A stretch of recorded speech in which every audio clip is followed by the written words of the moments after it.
Hi, this is Kerby Anderson. You know, each day we take on the tough issues and provide a biblical perspective to them. The topics we cover are wide-ranging. Apologetics, theology, prophecy, creation and evolution, intelligent design, marriage, family, child-rearing, the millennial generation, trends in society, politics, economics, business, religious liberty, the Constitution, public policy, foreign policy, military policy, tensions in the Middle East, abortion, homosexuality, pornography, sexual ethics, media, technology, history, and America's godly heritage. We talk about anything that affects your faith, your family, or your freedom. So don't go anywhere, because Point of View starts right now.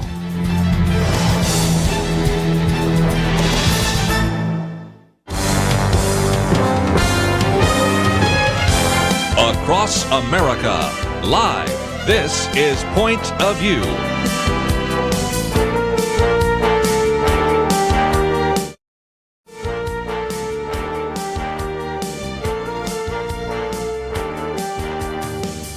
And now, Kerby Anderson. Thank you for joining me today. We certainly hope that you had a wonderful Thanksgiving weekend. And we are back, of course, live on the program today. And we're going to cover quite a number of issues in the news this first hour. Second hour, Joe Battaglia is going to be with us. His new book, Unfriended, Finding True Community in a Disconnected Culture. And it also parallels one of the articles we've posted by Arthur Brooks. Both Joe Battaglia and Arthur Brooks have been on the program with us in the past, and Joe Battaglia is going to be talking about community and loneliness. And it's interesting, the piece by Arthur Brooks is how loneliness is tearing America apart. So those are certainly a couple of issues we will be dealing with as well. And as you might imagine, we're going to focus some of our time and attention this hour, and certainly in the third hour, we'll come back to it again in terms of what is happening at the border. And really, if there's a theme that runs through these 3 hours today, it is the theme of who do you trust? And that is when you come to some of these very important issues. And I'm going to use not only what's happening at the border and the issue of immigration, but also the issue of climate change, because a new report is out.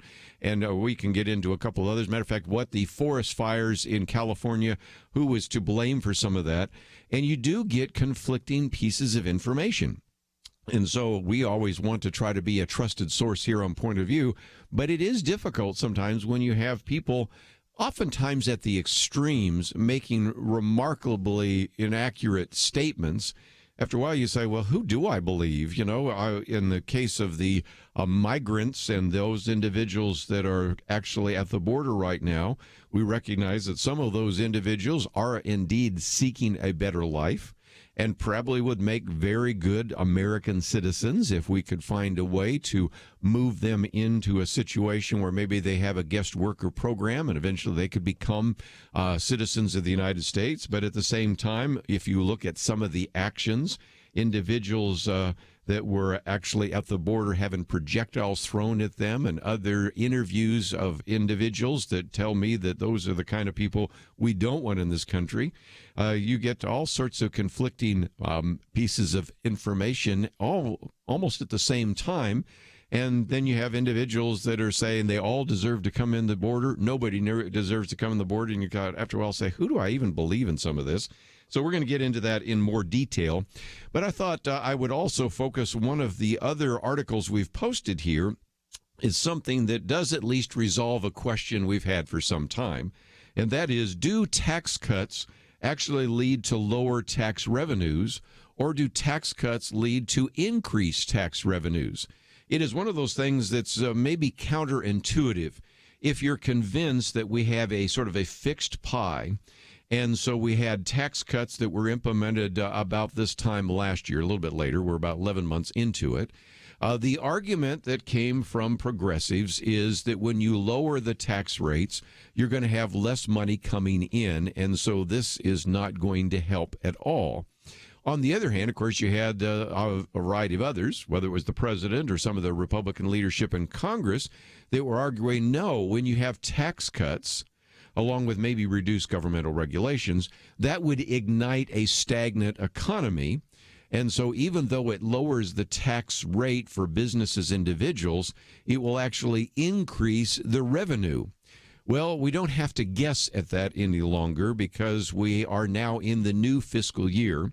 The fiscal year for the government starts in September 30th or October 1st, however you want to look at it.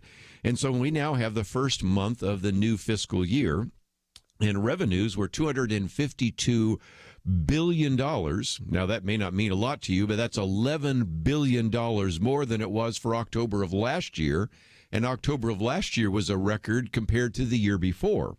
So what you kind of end up having is very good evidence that by lowering the tax rate, what you end up doing is increasing in a very dramatic way tax revenues.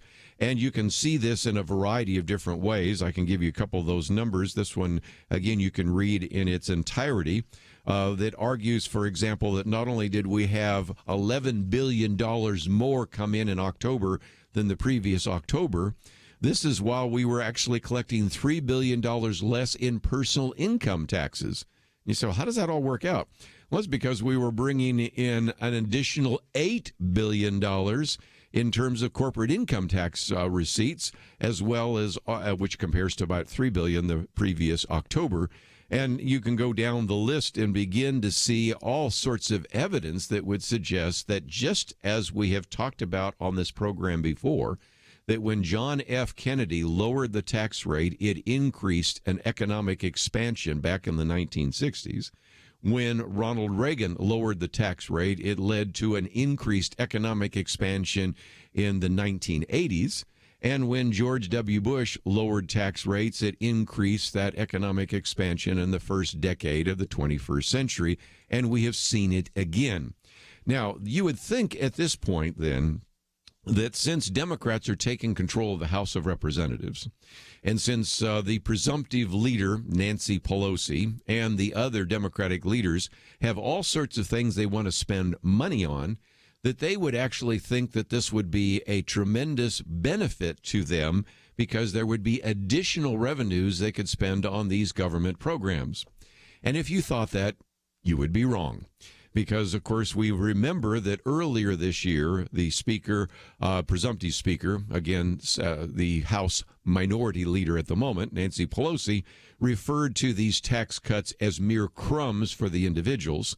By the way, I just shared with you a minute ago that personal income taxes were reduced by $3 billion. So many of you, including me, paid less in taxes or will pay less if we haven't already done so, if we were going to. And we'll, matter of fact, we'll even see some very significant checks written to us when we file our taxes in 2019. But nevertheless, she referred to those as crumbs.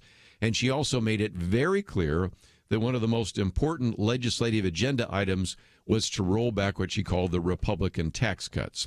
Now, the reality is that she will benefit by the increased revenue because she will not be able to do so because, let's just face it, anything that happens in the House needs to also be ratified in the Senate. I don't think that there are enough votes with Democrats in the Senate and a few Republicans to agree to roll back the tax cuts. So this will be a show vote in which they will show that we are going to stand up for the little people, if you will, or we want to stand up against Republican tax cuts. But the reality is they will still benefit by having a lot more revenue in the federal treasury than you might have imagined. By the way, I might just say this in passing because we're going to get to this later in the week. We're going to have Jerry Tuma with us. I think we might even have Andrew Goss with us as well. Even though we have had increased revenue into the federal treasury, we also have had increased deficits, which show me, I think, only so well, as Britt Hume said in one of his tweets just the other day, that the problem we have with these deficits is not a revenue problem. It's a spending problem.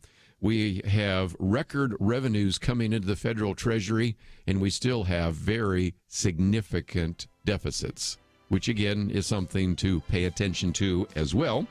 And I doubt either branch of government will consider it, but nevertheless, we thought we might mention it here on Point of View. A lot more to cover. We'll do that right after this.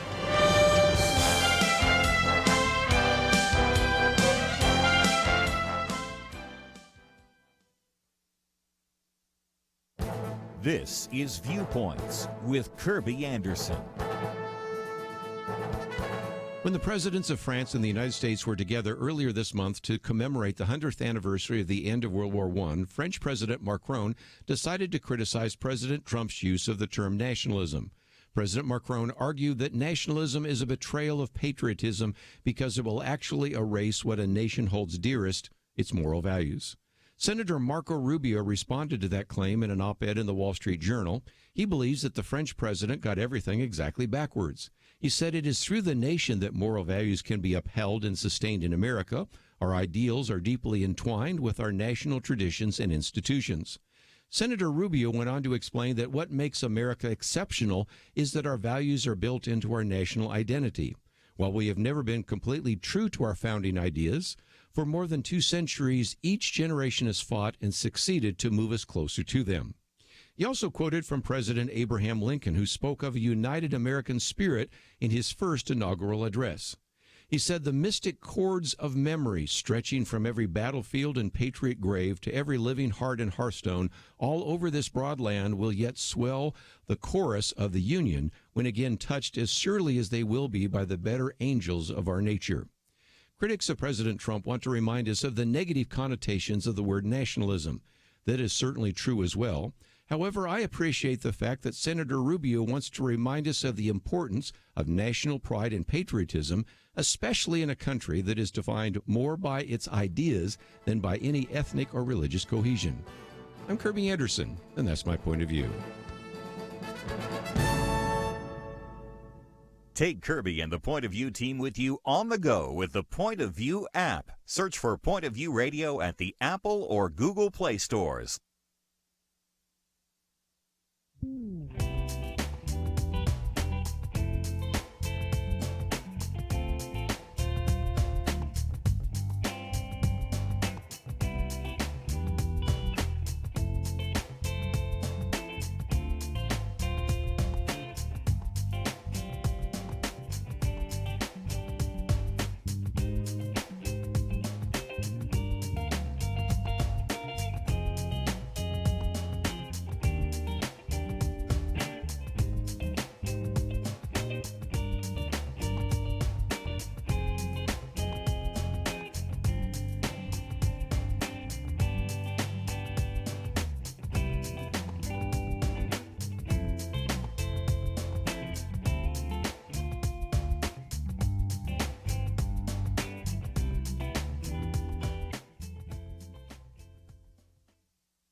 You're listening to Point of View, your listener-supported source for truth. Back once again, let's see if we can talk about what is happening at the border right now.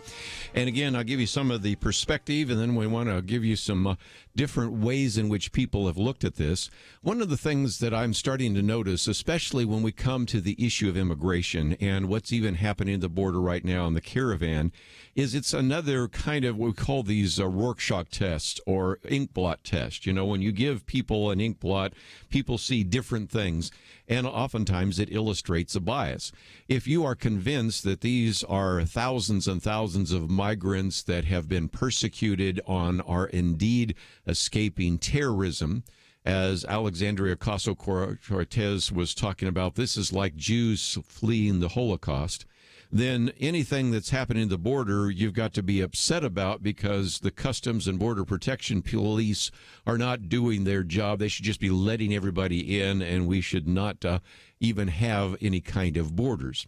If, on the other hand, you're convinced that some of these individuals, or a very high percentage of these individuals, may actually intend us harm or do not plan to assimilate, then you say, well, look what's happening at the border. And so I think in some respects, we bring to the situation some of the perspectives we have. In just a few minutes, I want to try to address some of this from a biblical perspective, but let's talk about what is happening right now. Because we've had these thousands of individuals, and you can call them immigrants, you can call them migrants, you can call them the caravan, whatever. They have been in makeshift shelters there in Tijuana. Now, by the way, one of the things we found out is a good number of those individuals, when they're in those shelters, have engaged in criminal activity, and so the Tijuana police have had to take matters into their own hands. But the argument is that they need to await there to determine whether or not they will receive asylum.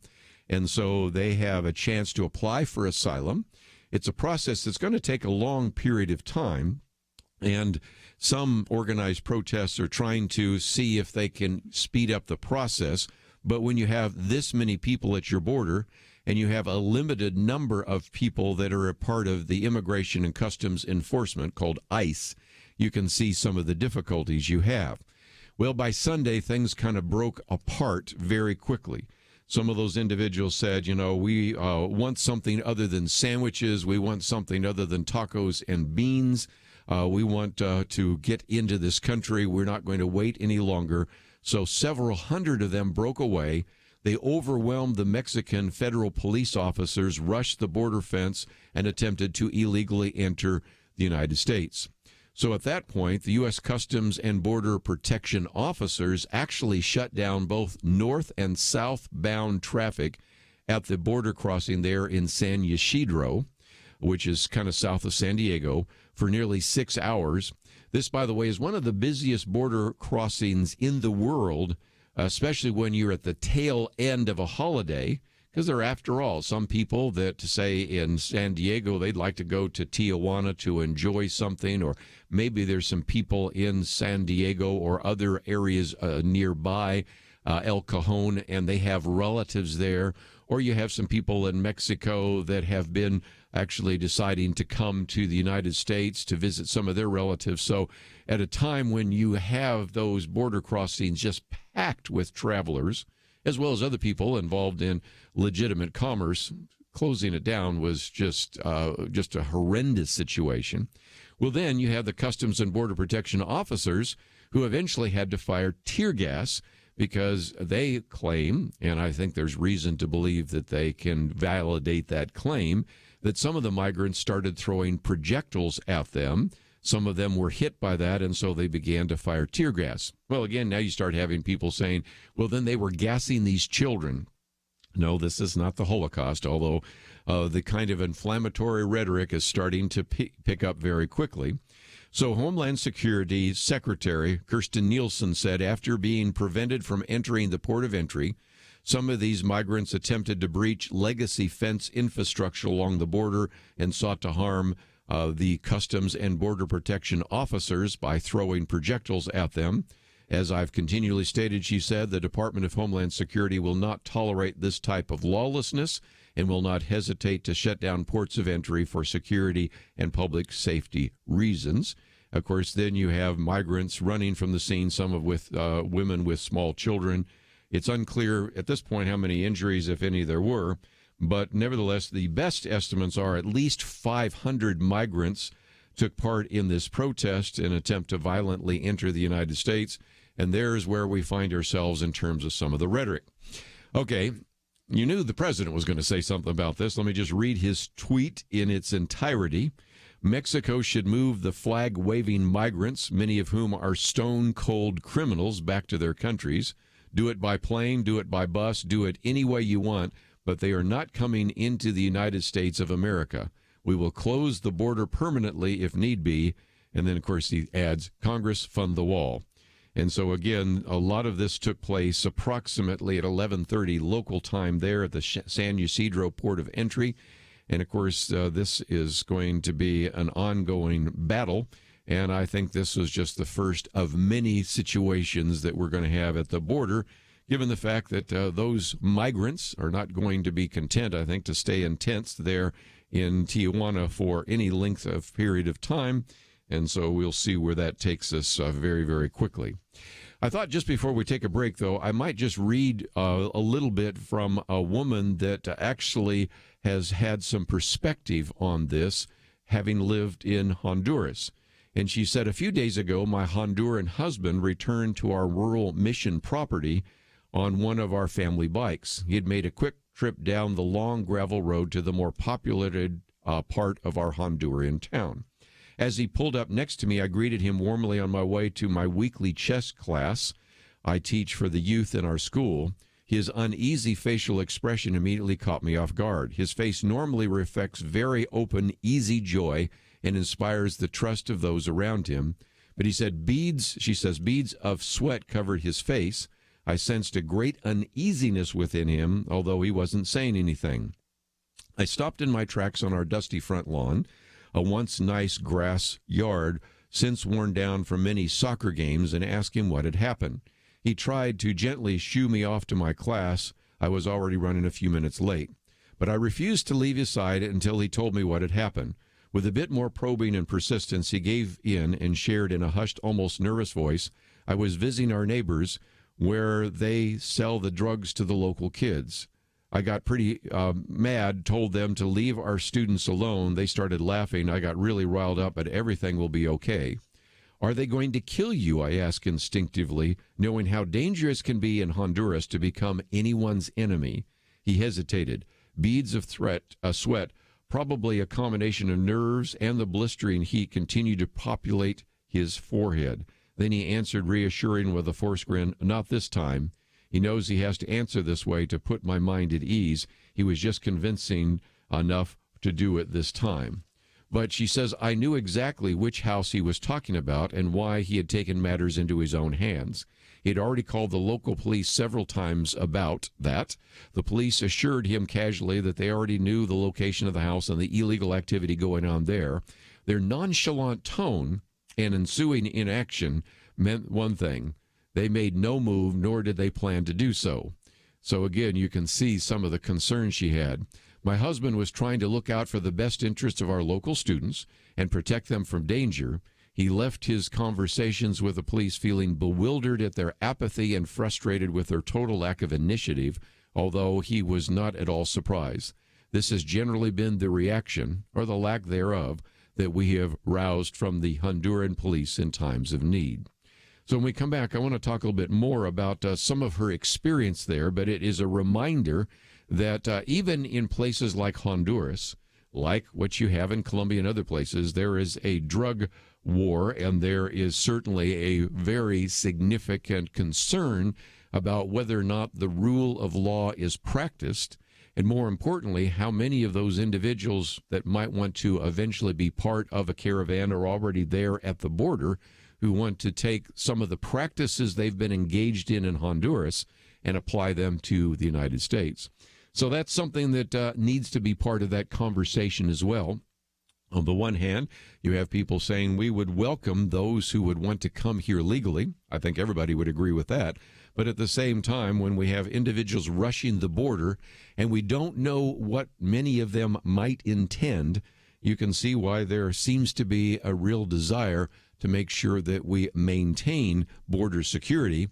And you can also see why, out of a sense of frustration, the President of the United States said that if we cannot protect our borders, we will close them down.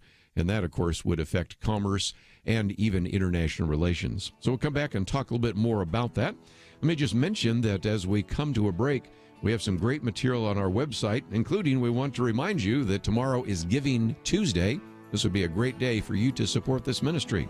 Let's take a break. We'll continue talking about what's happening at our border right after this. Christmas is coming fast, and between last week's Black Friday and Cyber Monday, there's been a whole lot of shopping going on. As you plan gifts for those important to you, let me suggest one more possibility. Give a gift to our nation. Our country is divided, and many have virtually given up on trying to talk about important issues. Conversations quickly turn to arguments. All heat, no light.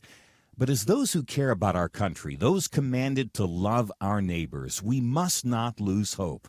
Tomorrow is Giving Tuesday, and in a way, your investment in our future is on sale if you give right now. What I mean is that we have a matching challenge on the table so that when you invest $100 in Point of View Radio, it becomes $200. $50 becomes $100 of impact. Your donation for Giving Tuesday becomes a 2-for-1.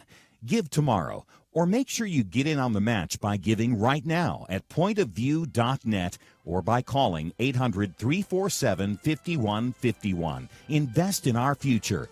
Pointofview.net and 800-347-5151. Point of View will continue after this.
You are listening to Point of View. The opinions expressed on Point of View do not necessarily reflect the views of the management or staff of this station. And now, here again is Kerby Anderson. Back once again, if you'd like to join our conversation, 1-800-351-1212, talking about what has been taking place at the border.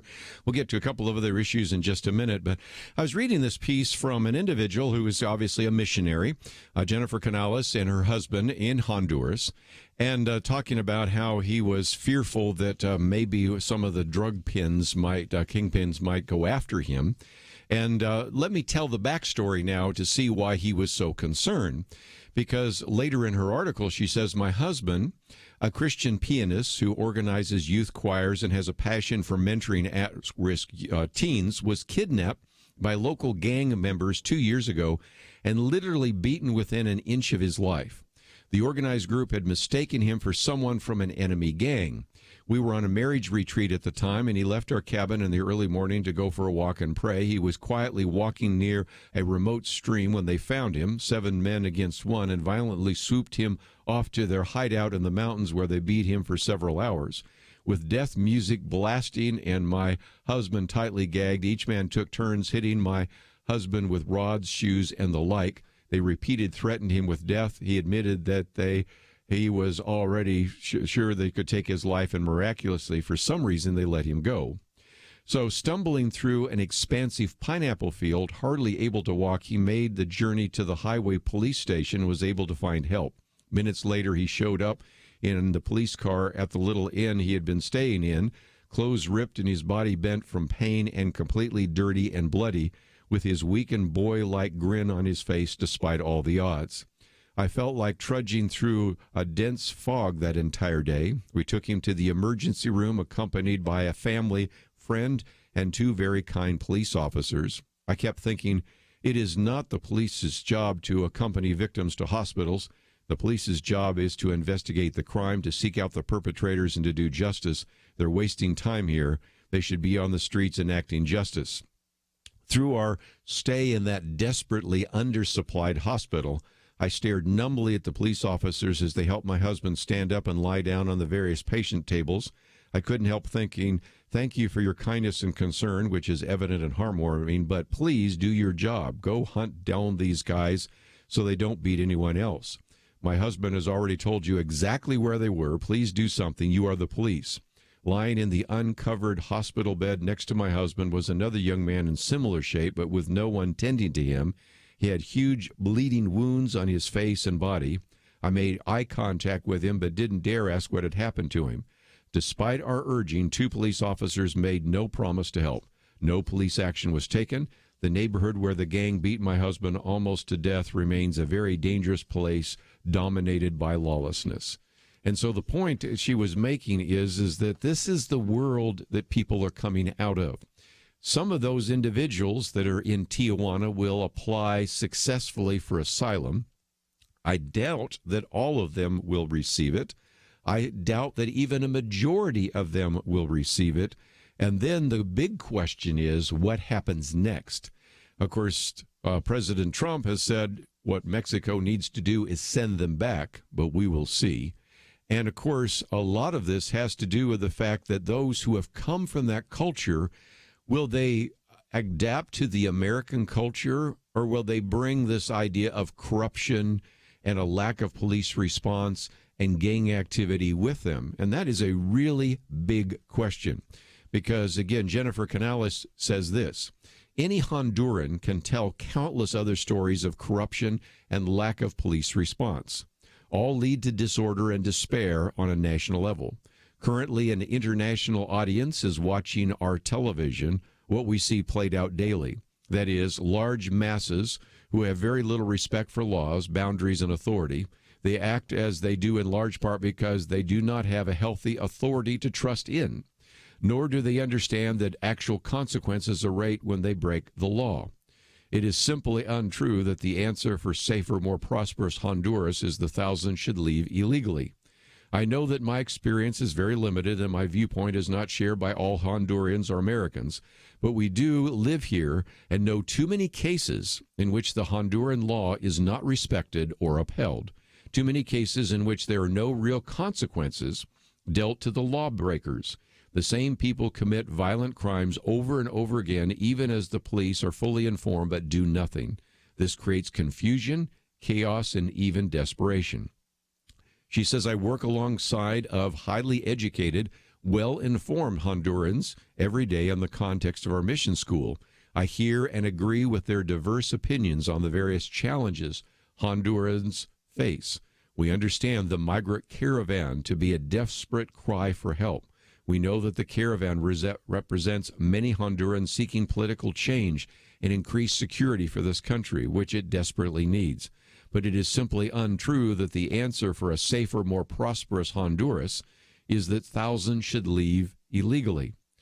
She says, this is a very complex matter, and I do not claim to be an expert or hold all the answers, but I do affirm that the problem lies in the lack of public order in Honduras.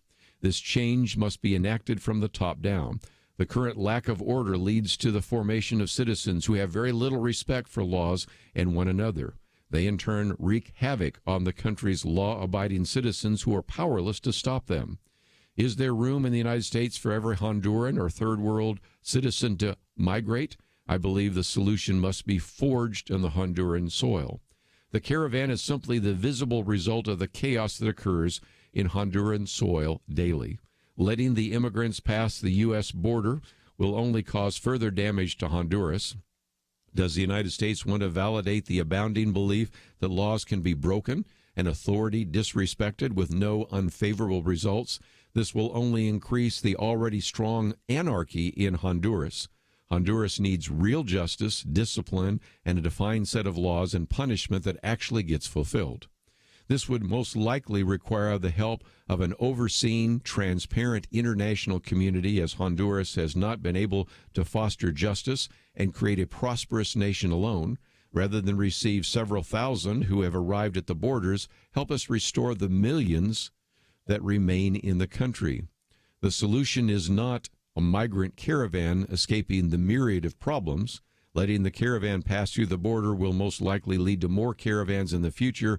Instead, we need new long-term solutions right here on Honduran soil. That gets us, of course, into foreign policy, which we'll allude to a little bit later. But it kind of brings us back to, how do you think about some of this from a biblical point of view? The booklet that we have here on a biblical view on immigration really reminds us that there's a twofold responsibility. First of all, there is a responsibility to have a rule of law.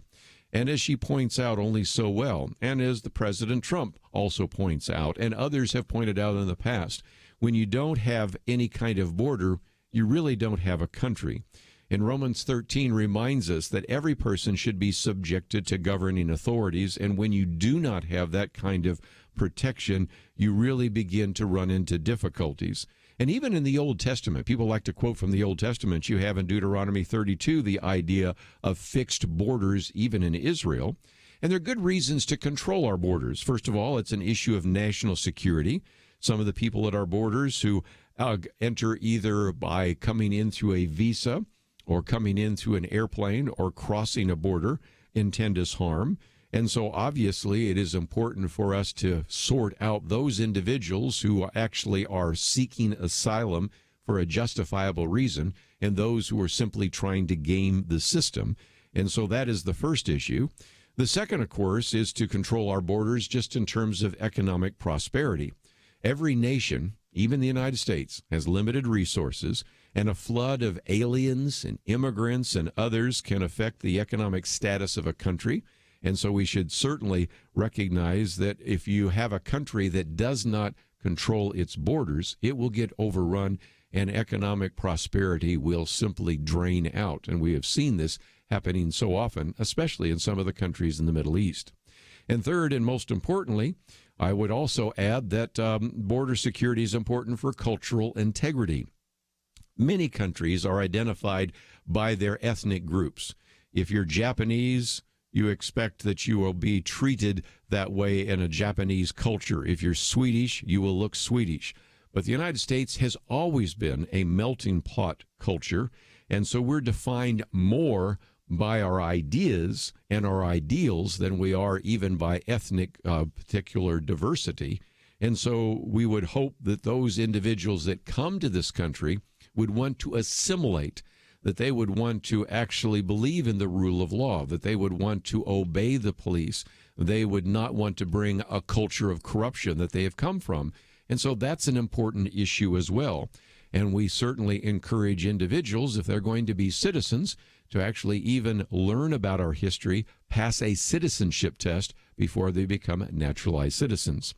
So that's the first part, the rule of law. When we come back, let's talk about the other part, that is the compassion we should show towards aliens and immigrants. Let's take a break. We'll continue our conversation right after this.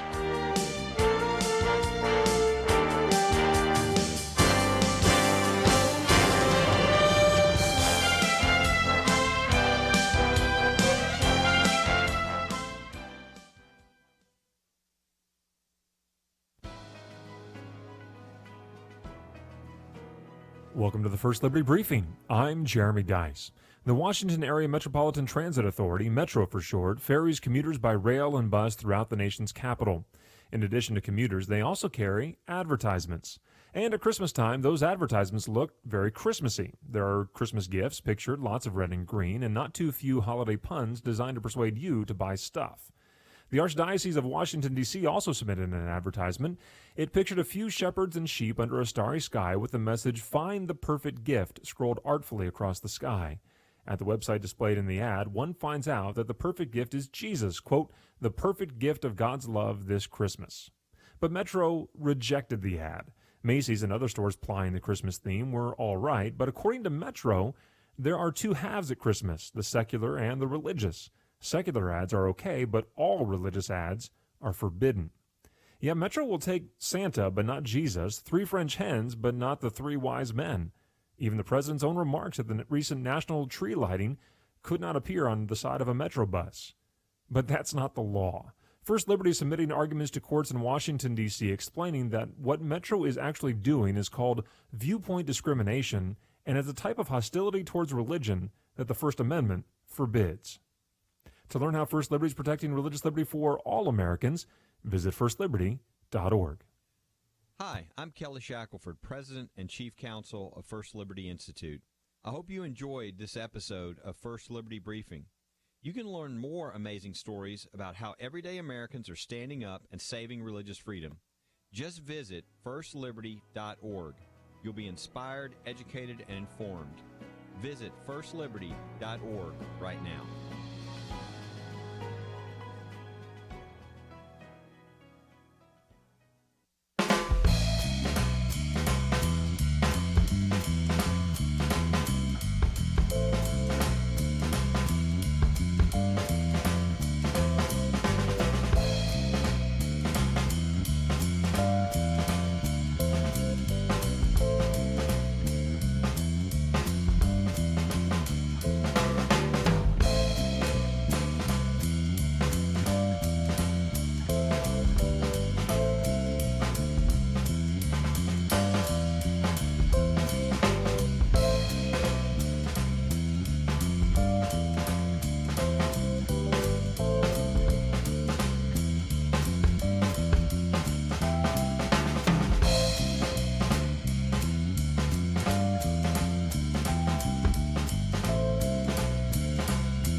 Now, back to Point of View, your listener-supported source for truth. Back for a few more minutes. Let me just mention next hour we're going to have Joe Battaglia with us. We're going to be talking about his book, Unfriended, Finding True Community in a Disconnected Culture. And also one of the articles I've posted, which I think parallels this only so well, is a piece by Arthur Brooks, an individual who's been on the program with us before with the American Enterprise Institute. As a matter of fact, he spends a fair amount of time actually quoting from a book by Dr. Ben Sasse. Well, I guess he is a doctor. He does actually have his doctorate. But Senator Ben Sasse and his book called Them. And so we'll get into some of that conversation as well in terms of the need for community loneliness. And then we'll come back to some of the news items in the third hour. One of the things I'm just quoting from real quickly is our biblical view on immigration. immigration, and I give you a couple of reasons why we need to have a rule of law at the border. But there is the other aspect of that as well. We need to have both truth and grace.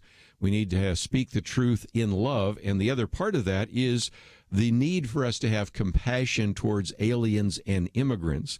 And there are some great biblical principles that we see, especially in the Old Testament. Probably the best known is in Exodus 22, where here God reminds them that we are not to mistreat or oppress a foreigner, for you were foreigners in Egypt.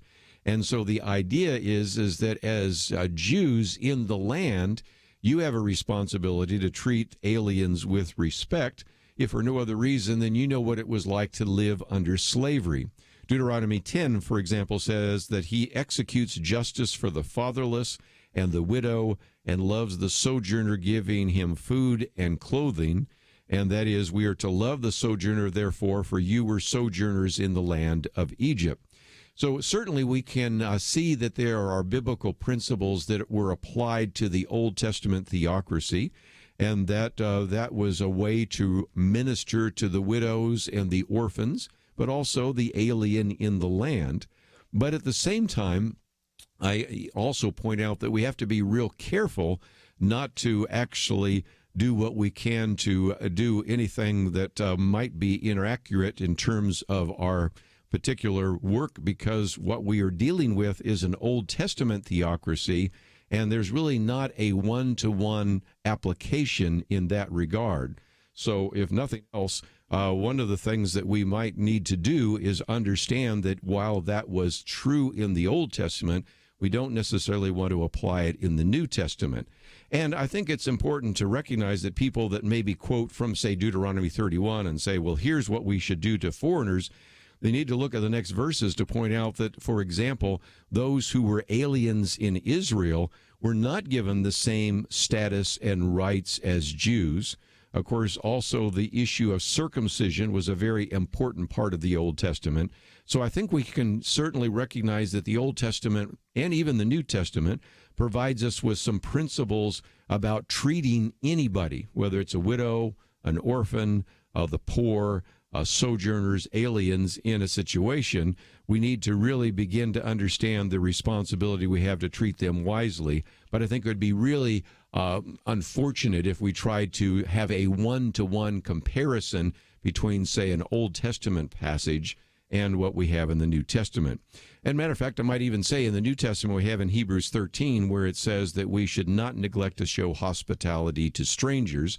And so, again, we should be gracious individuals, and I think we should find ways in which those individuals who come to this country, either legally or illegally, to treat them with compassion. And, of course, we're going to hear over the next couple of days the use of tear gas and the rest.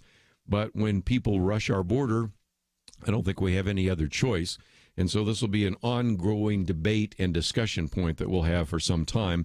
And I'm going to open up the phones to give you a chance to join the conversation in the third hour today.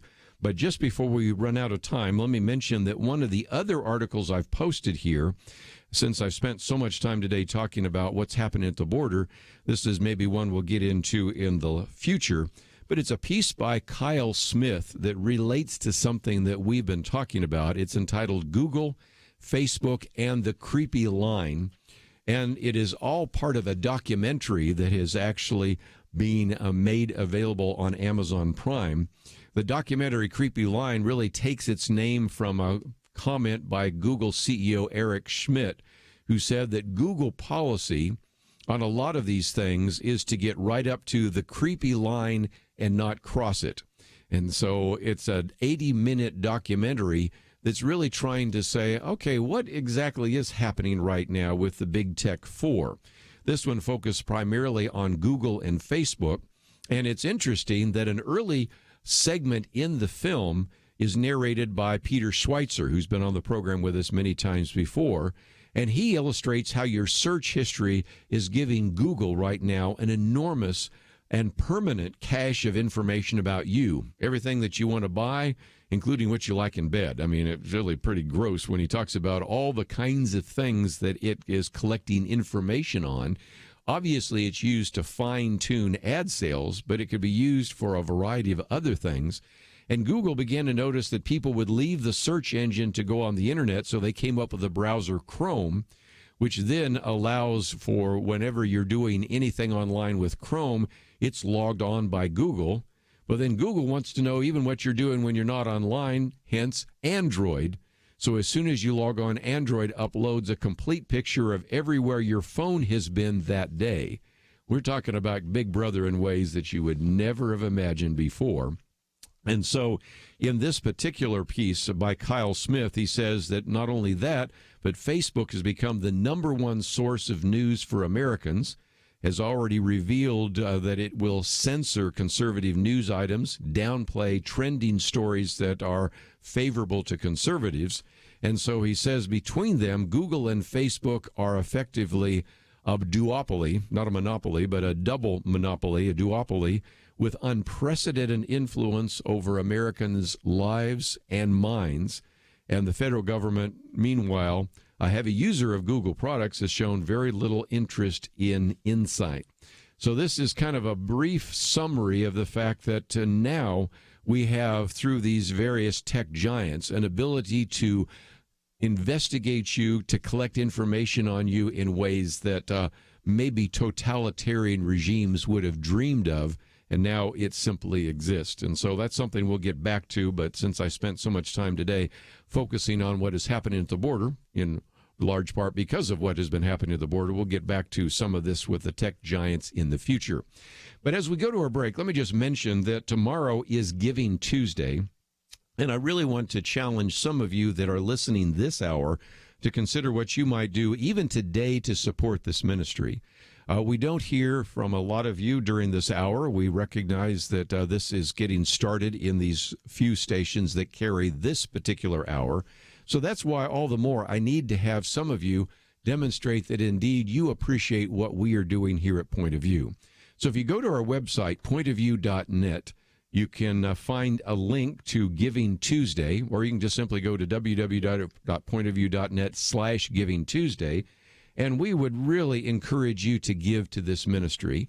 It would be a way in which you would not only help us continue to bringing this particular program this hour to you, but it also, of course, would help us finish the year in good financial shape. I've oftentimes said that there are kind of 3 times in the year where we really need to hear from you.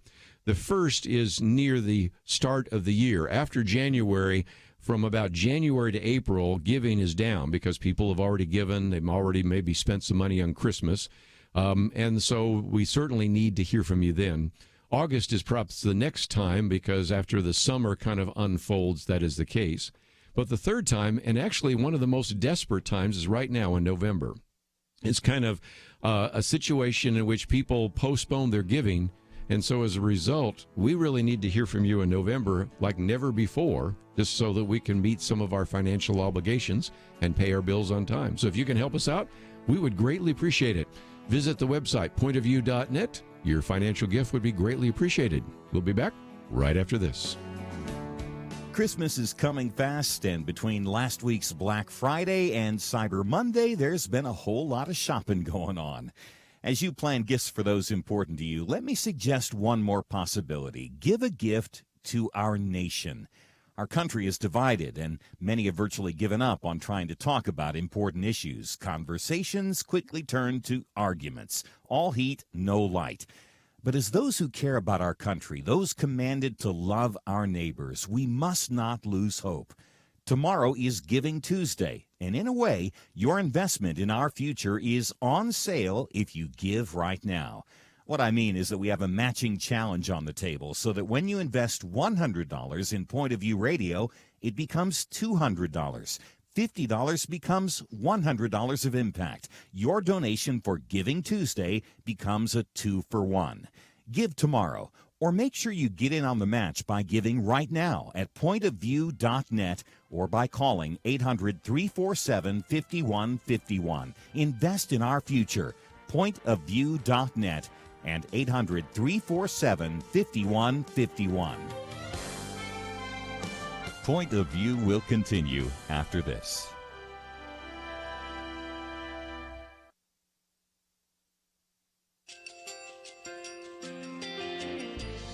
I just want to thank you so much for all the wonderful programming you have.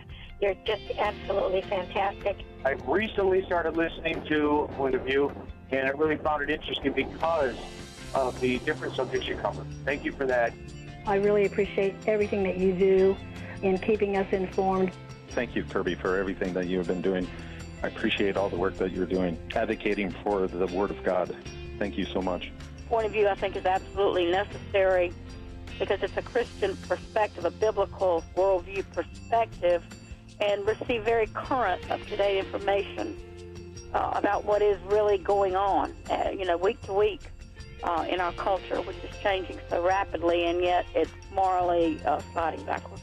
Yeah, I'm just, first of all, I thank you guys. Y'all's program is wonderful, and enjoy it every day. I learn so much every time I listen to it. Point of View Radio Talk Show.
Hi, this is Kerby Anderson. You know, each day we take on the tough issues and provide a biblical perspective to them. The topics we cover are wide-ranging.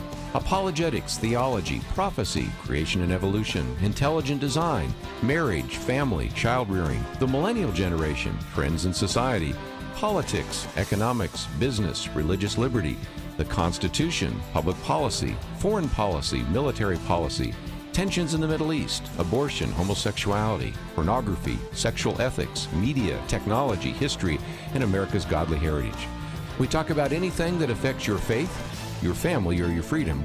So don't go anywhere, because Point of View starts right now.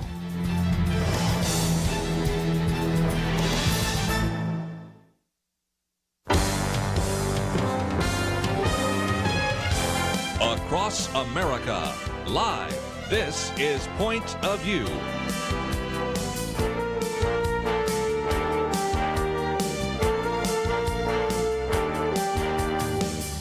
And now, Kerby Anderson. Thank you for joining me. We're going to spend some time in the next hour talking about all the issues in the news. Certainly what's been happening at the border will be front and center, and we've got a couple of other articles we're going to focus on as well. But this hour, I thought it would be really good, especially as we come off of the Thanksgiving weekend, and hope you had a wonderful Thanksgiving with your friends and family, to talk about this issue of community. You know that so often when Nick Pitts is on the program with us on Wednesday, when we do the Millennial Roundtable, it is amazing how many times we come back to the issue of community and loneliness.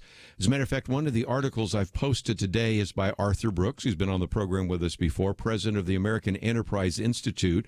The title of that appeared in the New York Times is How Loneliness is Tearing America Apart. We've talked about the book Bowling Alone. I've talked about the fact that about a quarter century ago, I wrote a book called The Signs of Warning, Signs of Hope. And one of the chapters was a crisis of loneliness. And so I really wanted to come back to this idea of community. And this new book, which is entitled Unfriended, Finding True Community in a Disconnected Culture, actually has 21 chapters by Joe Battaglia, and then about 4 chapters by some other individuals. So overall, you have 25 chapters in a book that I think will be very helpful. Many people, Hugh Hewitt, for example, calls it a must-read, and it is certainly something that we will be talking about in this hour. And, of course, we welcome your phone calls as well. Joe Battaglia has been with us before. Matter of fact, we are so privileged to have him join us again. He's the founder and president of Renaissance Communications, a media company that represents all sorts of individuals we talk about, like Prison Fellowship and Steve Brown of Key Life and Pure Flix Entertainment and others. He's also the executive producer and general manager of the nationally syndicated radio program Keep the Faith, which is a faith-based music radio show. He's a graduate of Boston University in journalism, and we've talked with him in the past about other books. A New Suit for Lazarus. Of course, this book is Unfriended, The Politically Incorrect Jesus, and he joins us now by phone. Joe, it is just always great to have you on the program with us. Well, thank you, Kerby. It's always great to be with you. Let's, if we can, before we get into the specific chapters, talk about the general book itself, because it does seem to me that we have around this table, especially on our Millennial Roundtable conversations we have on Wednesday, we just keep coming back to this need for community and the fact that we have lots of people living alone. Then you have the problem of crowded loneliness. Even when you're in a crowd, you feel alone. And a lot of this has already been a problem, but I think it's even accentuated, as you talk about, because of our digital devices. And so I sense that that's one of the more significant reasons why you felt it was so important to talk about this idea of community. Oh, yeah. I mean, I think we see it all around us, what I call this firewall of emotional detachment of those who constantly live on the Internet and feel that they will find community there, and what they do is find more loneliness, because what I tried to show was where community first started, which really was in the heavenlies, and it was translated into earth in the person of Jesus to show us what community really constituted. And a lot of times when we divorce ourselves from the opportunity to intersect and commune with people and sacrifice for people, that we really begin to lose what true community is about. And those are the 3 elements that I try to bring out that I think constitute what true community is all about when we intersect with each other, when we commune, and when we sacrifice with each other. Well, and one of the illustrations you use early on has to do with redwood trees. Now, having grown up in the San Francisco Bay Area and going to Muir Woods, but also more recently, even talking to somebody that got to see the big giant sequoias in the other part of California. So you got Sequoia sempervirens, Sequoia gigantea. People probably don't care about all that. But one of the things that's kind of interesting is you would think that these really tall redwood trees were actually having very deep roots. And we've used this even in our illustration when we talk to others about community. So I've used this illustration before, but you talk about it, that they really have a very shallow root system. So how is it these enormous redwood trees keep from falling over? It's because they're all interconnected and intertwined with all the other trees in kind of a group that support one another. And so it's interesting. Redwood trees give us an illustration of what I think God intended for us to be as a community. Well, no doubt. And I think when we look in nature, we see a lot of how God wants to express himself through us, and that becomes the kind of model we look at. Certainly the interconnectedness of all those root systems, of all those trees, enable them to stand.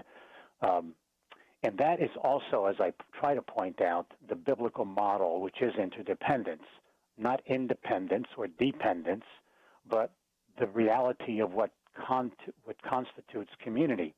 And, I think Jesus, in his high priestly prayer in John 17, gives us an idea of what it really is about, because he could have asked the Father for anything on behalf of his disciples, and the one thing he asks above everything else is that they be one, is that they really be a community.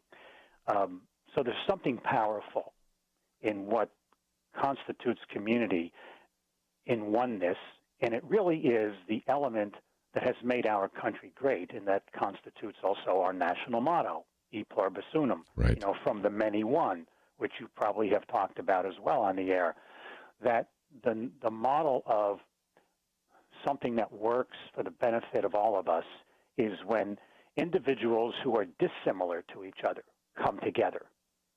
That really becomes more powerful. So the genius of our country is the genius of our faith. We are all different, yet one. And so part of the issue that I try to deal with in the book is that in a current day and age where we live online and we only intersect with people who think like us, look like us, act like us, that is not what community is about. And so that's part of the reason we've become a more shallow, disconnected kind of, country now, and the dangers that fosters. And we begin to see that played out in the way people interact with each other, why there's more anger, there's more fear of people who are unlike you and me, right?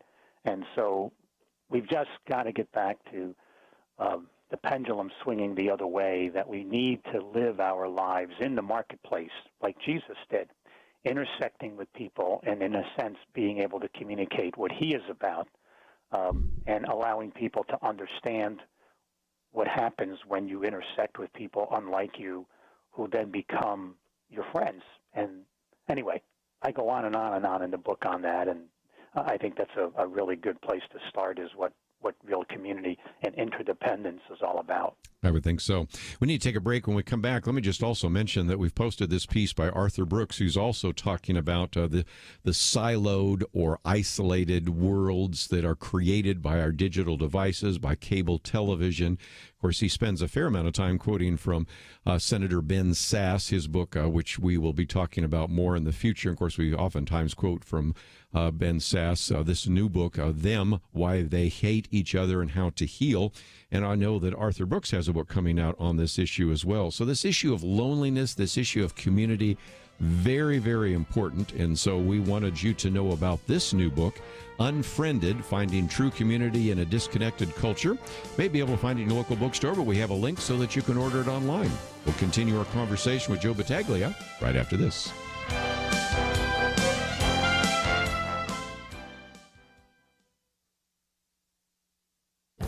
This is Viewpoints with Kerby Anderson. When the presidents of France and the United States were together earlier this month to commemorate the 100th anniversary of the end of World War I, French President Macron decided to criticize President Trump's use of the term nationalism. President Macron argued that nationalism is a betrayal of patriotism because it will actually erase what a nation holds dearest, its moral values. Senator Marco Rubio responded to that claim in an op-ed in the Wall Street Journal. He believes that the French president got everything exactly backwards. He said it is through the nation that moral values can be upheld and sustained in America. Our ideals are deeply entwined with our national traditions and institutions. Senator Rubio went on to explain that what makes America exceptional is that our values are built into our national identity. While we have never been completely true to our founding ideas, for more than 2 centuries, each generation has fought and succeeded to move us closer to them. He also quoted from President Abraham Lincoln, who spoke of a united American spirit in his first inaugural address. He said, "The mystic chords of memory stretching from every battlefield and patriot grave to every living heart and hearthstone all over this broad land will yet swell the chorus of the Union when again touched as surely as they will be by the better angels of our nature." Critics of President Trump want to remind us of the negative connotations of the word nationalism. That is certainly true as well. However, I appreciate the fact that Senator Rubio wants to remind us of the importance of national pride and patriotism, especially in a country that is defined more by its ideas than by any ethnic or religious cohesion. I'm Kerby Anderson, and that's my point of view. Take Kerby and the Point of View team with you on the go with the Point of View app. Search for Point of View Radio at the Apple or Google Play stores.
You're listening to Point of View, your listener-supported source for truth. Privileged to have with us today Joe Battaglia. I might just mention a foreword by Todd Starnes and just almost a who's who of individuals that have endorsed this book. And if you are interested in it, we have information about it on our website, pointofview.net. 25 chapters. I think it would be something that would be good for an individual read. It would also be an outstanding book. I would recommend if you have a small group and want to develop community, this would be one where you could read a chapter or two a week, have a discussion, and certainly some great resources available there as well. Joe, just before we move on to some other chapters, you did mention this idea of e pluribus unum and the idea of out of one many, and I think it's worth mentioning that your father, when he was not quite 17 years of age, came here from Italy. Both your parents were born in Italy, immigrated here. And later on, we're going to be talking about immigrants and migrants and what's happened at the border and all sorts of other issues. But it does seem to me that when they came to this country, they had an Italian community in Boston or New York or wherever they might have been located. And that community was helpful. But then that community was part of a larger community. And eventually the melting pot continued to work and they became Americans. And it does seem to me that there is a sense in which this idea of community was always very important in the founding of this country because we're identified more by ideals. If you're Japanese, you're in Japan, well, you're already Japanese or Swedish. But here we are a melting pot of all sorts of different views, different ethnic backgrounds, religious backgrounds. And so, again, if we're going to really understand what the American experience is and also be true to the gospel and reach out to others, community is a very important aspect of that and something we need to fight against because of the sort of American individualism that we're dealing with right now. What are your thoughts? Well, I think you've landed on it there very eloquently, Kerby. I think the opportunity for us to understand that we are stronger when we look outside ourselves and we begin to embrace others. And I think that's the whole purpose of the gospel, too. It's not to stay in the clique in the church, in one sense, but it's to get outside of the church, right? And so what I try to point out to people is that it's the struggle between two people that often is the determining factor in bringing them together, not separating them. So when I work alongside you in the marketplace, and we're not the same, right? We have different thoughts, different ethnicities, different ways of living. I begin to appreciate you more when I find out that your heart is about the same as mine. Your dream is about the same as mine, too. And so when I work alongside you, sweat alongside you, do all the things that we do alongside each other, that is the factor that sometimes makes people one. And we have to begin to realize that it's not being with the people who are just like us all the time that makes us stronger, just the opposite. And so this individualism that we have seen rise up is more a reality of isolationism. And I think the isolationism that has been caused by fear and anxieties that have been exacerbated a lot in the media, because we hear all the bad things about others who are unlike us, right? And we then fear those things, and then we isolate ourselves more. We stay within ourselves, and that's hardly ever the way in which we learn and become more like what America is really about, this e pluribus unum thought that we have going on here. So, I like to think that people I've become friends with are the people that God has serendipitously put into my path and I have intersected with throughout life, who I might not have ever wanted to be with if it were up to me. And I have, a couple things I can unpack in some of the stories, I bring into the book. Sure. Well, let me talk about one of those, because one of the ones that I thought was so powerful is you decided to actually understand what it was like to be homeless. Now, we've talked with Marvin Olasky about that, where he did the same thing, but if I can paraphrase you and I'll let you tell the whole story, you decided to wear the oldest clothes you could, not shave for a while, not get out there in the rain, and really live in a very different set of circumstances that you'd ever seen before. And I've never done that, although I know individuals and have interviewed individuals that have, but that helped you understand a great deal of what poverty was like in America. Tell the story if you might. Well, this was part of what we call an urban theological year out of New York Seminary, and it was when I was a young guy just out of college. I had started my magazine and begun my broadcasting career just really early on.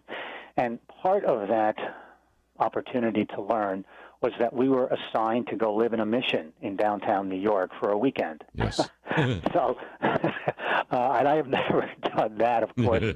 With my, very Italian upbringing, my mom was a great cook. My family was really, it was all about family, as it is from, that immigrant mentality, as it is for many immigrant mentalities. We ate well, we lived well, we, were middle class. But we never knew what that really meant. Those words were irrelevant to most people. Right. All they did was translate what they had in one country into another, and they were happy. So, there was no social status because there was no need to know. And so, as a journalist, I felt, well, this would be a really great embedded opportunity before we really knew what embedded meant. All right. And so, yes, as you said, I tried to find the oldest clothes I had, didn't shave for a week, walked around in the rain in New York to appear rather musty, and then stood online outside the mission waiting for it to open at 5 p.m. And the first lesson was the gentleman that I met standing there with me who, I asked, why, are you here? What's your story? And he had driven up from the South. He really wasn't that wealthy, and decided to whatever he was in New York for, decided to engage with a prostitute in a no parking zone. The cops found him and impounded the car, and he had no money to get home. And I said, well, why don't you just call somebody and have them wire you money, which is what I would have done, right? Right. Because what did I know? And so he said, well, there was no one to send him any money, and there was no way to get out of his poverty, you know, and he didn't know what to go to do. And that was my first lesson of the day, that not everybody sees things, you know, from the same eyes, right? And you need to understand that there are those who really have nothing, and when they have nothing, they really don't think they have any hope to have anything. So the bigger lesson came afterward. We ate, and then we everybody is given, well, their clothes, you know, are taken away from them because they have to fumigate them because they really don't know where people have slept. Right. Do they have lice and things like that, right? And then they give you what looked like a hospital gown to wear. And as I, you know, hung out, you know, after dinner, you know, in the men's dormitory, for lack of a better description, there was a guy playing chess, and I decided, well, let me just do that because there's nothing else to do, you know. You know, it's not like you have iPhones and large screen TVs back then. And so I asked the guy, could I sit with him and play? And all he did was nod and point to the chair. And I sat down, and for 2 hours, he never said a word to me. Now, I usually have been able to elicit information from just about anybody, but this was really kind of a strange way of spending an evening playing chess with someone and you never speak, which really taught me something very profound that evening about politics and poverty. The reality of when you no longer have any hope, that breeds something in you that leads to anonymity. Yeah, you're invisible. Yeah. Well, that comes even later. You know, that's the greater, I mean, the worst possible thing. The anonymity is that you no longer have a name. Yeah.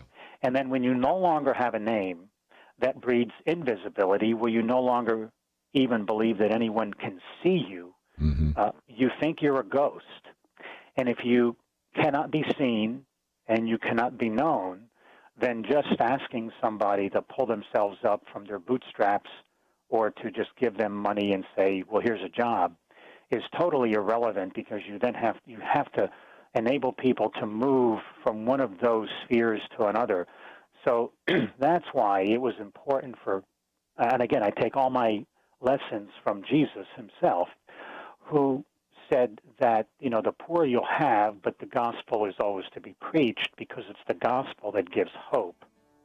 And then he gives a new name to people. So he moves them out of invisibility and anonymity and hopelessness into a life of being known. And that's what we need to be when we are in the marketplace intersecting. Again, the book is entitled Unfriended. We'll continue our conversation right after this. Christmas is coming fast, and between last week's Black Friday and Cyber Monday, there's been a whole lot of shopping going on. As you plan gifts for those important to you, let me suggest one more possibility. Give a gift to our nation.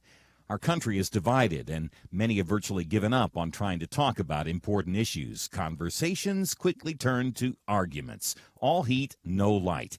But as those who care about our country, those commanded to love our neighbors, we must not lose hope. Tomorrow is Giving Tuesday, and in a way, your investment in our future is on sale if you give right now. What I mean is that we have a matching challenge on the table, so that when you invest $100 in Point of View Radio, it becomes $200. $50 becomes $100 of impact. Your donation for Giving Tuesday becomes a 2-for-1. Give tomorrow, or make sure you get in on the match by giving right now at pointofview.net or by calling 800-347-5151. Invest in our future. Pointofview.net and 800-347-5151. Point of View will continue after this.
You are listening to Point of View. The opinions expressed on Point of View do not necessarily reflect the views of the management or staff of this station. And now, here again is Kerby Anderson. Talking about the importance of community. If you'd like to join us, 1-800-351-1212.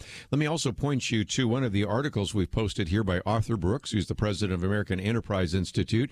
He quotes, of course, from an individual we quote quite often, Senator Ben Sasse. In his latest book, Them, talks about the fact that Ben Sasse is saying loneliness is killing us, literally, if you think about this. Skyrocketing rates of suicide and drug overdoses. 45,000 Americans will take their lives this year. More than 70,000 will die from drug overdoses. And then, of course, Arthur Brooks talks about the fact that we don't have a place that is really a community in which people know and look out for one another, invest in relationships that are not transient. And so those are just a couple of those issues. And, of course, we do this in large part because this is also what the Bible calls for us to do, to be part of a community. And so that's why I wanted you to know about this new book by Joe Battaglia, Unfriended, Finding True Community in a Disconnected Culture. And, Joe, I thought for just a minute we might talk about some of the characteristics of a community. You, for example, talk about the idea of transparency of a community and a number of other issues. I'll talk about that because if we're going to be a Bible-based community and we're going to look out for one another, we need to know one another as well, don't we? No, I think that's vital to certainly what real community is about, because part of a community that allows us to operate and remain civil with one another is this point of accountability that we have. You know, if I stay online and isolate myself from everybody, then I'm accountable to no one. And therefore, I can do and say whatever I want. So the Internet has become an ethereal garbage dump at times, where you stop along the curbsides of YouTube videos and tweets and posts to gather up all the garbage. And so what happens when you're in a real community, you're called to accountability often. And it is that very thing that you are accountable for that you just cannot get away with any longer. And so that becomes a buffer, and it helps soften and smooth out the rough edges. And so when you no longer have that, you can blur the lines of decency, civility, and respect that we ought to have for one another. And so, as I say, we've kind of instituted ugliness or elevated ugliness to an art form. And so, yeah, we need to be with each other, because when I'm looking at you and looking into your eyes, I'm less likely to be angry at you or less civil to you. But if I don't know who you are and I don't care who you are and I just live online, that only becomes more and more part of what I feel. And I get further and further away from what is actually real. And so I begin to live in a surreal world. And that's why we have, I believe, a lot of the things that Ben Sasse is talking about and Arthur Brooks, which they're so right on in their books, because they're seeing it too, and I think we're all sensing it. I think the problem is a lot of people don't know what to do about it. And so, I try to help, I think, people have ideas of how to get past some of these things. And so, to me, it's the more we become, involved with people who I can encounter, I can sense their spirit, or their laugh, their smile, their warmth, the very things that make us human. And if I disallow myself the opportunity to sense that in somebody else by remaining alone, then I become less human. And I think part of the unfriendliness we see in our society today is caused by this inability of people to have, as you said, true transparency, to achieve such a state of being that people can see right through you because you have nothing to hide. That's the biblical mandate. I then become, in effect, your brother. And if I do, then I am called to an opportunity to love you, come alongside you, and help you through. So I can see right through you and still love you because we've intersected. You can't do that on the Internet at all. So, see, true community will not allow that. It helps others to see into us rather than through us. And that's what everybody really wants to be, right? They want to be known. Be known. So they want people to know who they are, and you can't know somebody unless you are with them. And then, there are a couple other stories from some of the biblical stories that I have in there that I try to unpack to show what that really looks like. Well, again, and that's one of the things I appreciate about this, because a lot of people talk about community, but this is kind of a biblically based view on community. But you talked about transparency and accountability. I thought about encouragement, because one of the things I enjoyed reading was, of course, you have your company, Renaissance Communications, and you get the question all the time. And that is, what do you do? And your answer, I just had to smile, because you say, well, I'm like Aaron, the brother of Moses, who held up the hands of the people, my clients, whom God has called to part the Red Sea in front of them. And, of course, if you remember the battle in which Moses, when his hands are raised, the Israelites were prevailing against the Amalekites. But when his hands went down, they began to lose. And so, again, Moses could not keep his hands up, but Aaron helped him do so. And that's another aspect as well, because community should have lots of Aarons in it, lots of encouragers in it. Speak to that, if you might. Well, sure. And just, talking a little bit more about that, I think, Scripture is so great. Nothing is wasted. I mean, there's always great pictures and stories and metaphors to draw from that. And so the opportunity for me to hold somebody's arms up so they can achieve what God has put in front of them. I mean, at some point in our lives, someone came alongside me when I was a young guy and helped mentor me to be who I am today. And I suspect someone similar came into your life, Kerby, to help you along when you were just a young person trying to figure things out too. And so that is really an opportunity for us to help people understand that I am with you to help you achieve what you're supposed to achieve. And that is, I think one of the greater biblical models, that I am here for you, not just for myself. I am here for something beyond me, not for me, and exclusively with me. And when I remain isolated on the internet or whatever other fake community I have constituted in my life, I am unable to do the thing that gets me outside of myself, which is to help someone else. And I think some of our great parables, the Good Samaritan in particular, which to me expresses a really simple point that I think is often missed. It's not so much that the Good Samaritan helped the man who was there. The Good Samaritan was actually on the road in the first place. Right. In order to intersect with somebody. And if we choose to not be on the road to intersect with anybody, then we can no longer have that kind of community that enables us to be the people that God has called us to be in the world, right? And making his presence known. So who am I intersecting with if I don't want to intersect with anybody that needs my help, that needs me to help to keep their arms raised, right? So I think those are things that we need to really put into practice and make sure that we're out in the marketplace, being with the people that we can help and bring along and keep their arms raised, and then somewhere along the road somebody will keep ours up so that we can do what God has put in front of us. Again, that chapter of The Road Less Traveled, the Sacrifice of Community, talks about the Good Samaritan. And maybe when we come back, we could also talk about one other chapter or two. One was about this idea of redemption, because I love what you say there. Community is more about redemption than it ever is about judgment.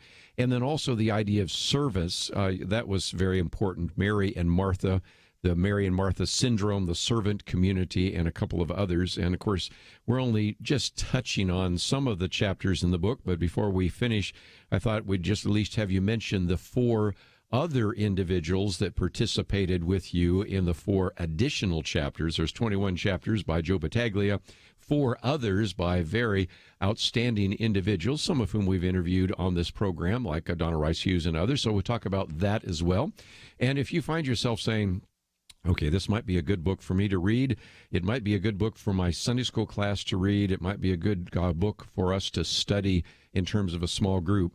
25 chapters written very well, and also with some footnotes and some other material and some possible questions that you could be engaged in. And so I think this could be a very excellent book for not only personal study, but for a small group study. And as we come to the start of another new year, any of you may be looking for something that would help you develop community. And it could be a community inside your church. It could be a community of your family, a community of other individuals that you work with.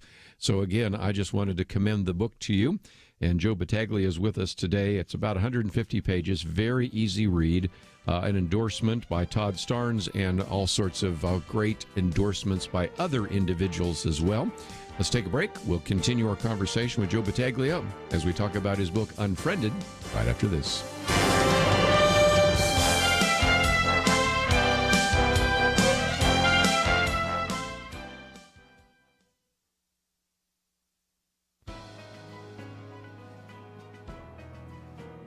Welcome to the First Liberty Briefing. I'm Jeremy Dice. The Washington Area Metropolitan Transit Authority, Metro for short, ferries commuters by rail and bus throughout the nation's capital. In addition to commuters, they also carry advertisements. And at Christmas time, those advertisements look very Christmassy. There are Christmas gifts pictured, lots of red and green, and not too few holiday puns designed to persuade you to buy stuff. The Archdiocese of Washington, D.C. also submitted an advertisement. It pictured a few shepherds and sheep under a starry sky with the message, "Find the perfect gift," scrolled artfully across the sky. At the website displayed in the ad, one finds out that the perfect gift is Jesus, quote, "the perfect gift of God's love this Christmas." But Metro rejected the ad. Macy's and other stores plying the Christmas theme were all right, but according to Metro, there are two halves at Christmas, the secular and the religious. Secular ads are okay, but all religious ads are forbidden. Yeah, Metro will take Santa, but not Jesus, 3 French hens, but not the 3 wise men. Even the president's own remarks at the recent national tree lighting could not appear on the side of a Metro bus. But that's not the law. First Liberty is submitting arguments to courts in Washington, D.C., explaining that what Metro is actually doing is called viewpoint discrimination and is a type of hostility towards religion that the First Amendment forbids. To learn how First Liberty is protecting religious liberty for all Americans, visit firstliberty.org. Hi, I'm Kelly Shackelford, President and Chief Counsel of First Liberty Institute. I hope you enjoyed this episode of First Liberty Briefing. You can learn more amazing stories about how everyday Americans are standing up and saving religious freedom. Just visit firstliberty.org. You'll be inspired, educated, and informed. Visit firstliberty.org right now.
Now, back to Point of View, your listener-supported source for truth. Joe Battaglia with us. If you'd like to join our conversation, 1-800-351-1212.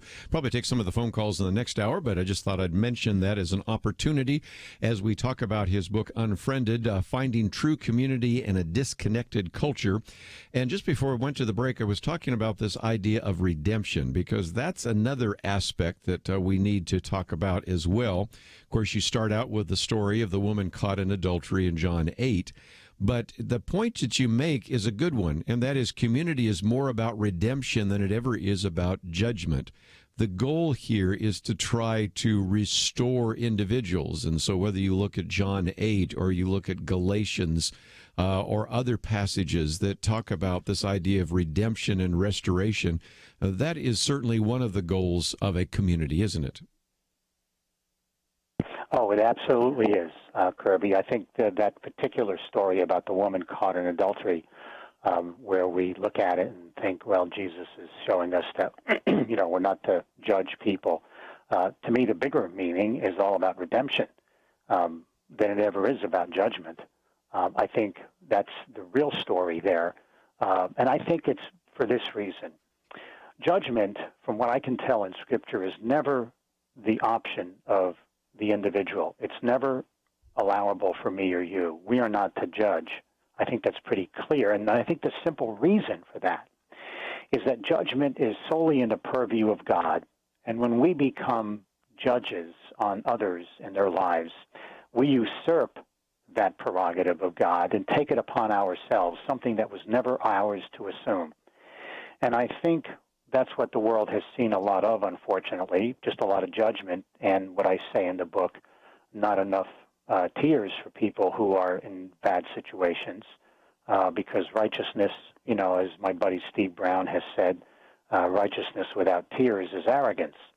And so, let's not usurp that which is in the purview of God and the Holy Spirit, but when we come to people and we show them redemption, well, that is what Jesus has asked us to be about, is to help people understand that he came in order not to judge them, but to help redeem them.